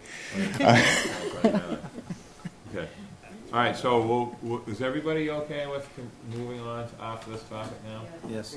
Doesn't mean anyone has to leave. We haven't had this kind of turnout in a while. Okay, so Mike, the 3C documents, what are we doing there? Do you need a vote from us? No, and I'll just remind you again that we will discuss this again next month, this corridor study in depth, so there's going to be another opportunity for the 3C items. It's just a budgeting exercise that I meant to inform the commission of time, and there's a breakdown in the packet, but it's just to inform you of that need. Okay, and then the FY UPWP thing. What are we doing there, Mike? That was the item. So that's it? Okay. That was the item. So then I will... So it's just informative. I think there's another action item for the Rule Commission. Okay. I second the motion. And all those in favor? Aye. Excellent. And other reports, I think we've heard enough. Tonight. I think that was another report, though. That was a different committee, right, Linda? And we do have, just so everybody knows, we did get the warrant article in through the selectmen for reducing to 11 on the planning commission. Yeah, and that doesn't mean that DPW is not involved. That just means no, they're an ad odd hoc, number. ad hoc or advisory. Just like right-of-way committee is, or something like that. It also drops our quorum down to 6. Yeah. That's helpful. Yeah. So there no longer will be a DPW representative. No. As a member, a voting member. Okay. Staff reports. Nothing, Mike. Okay. Yeah, they should have All been right. in the first place. We don't know how it got here. Motion to adjourn, Chairman. Second. All Don't those all in jump up favor? at once. Thank you very much.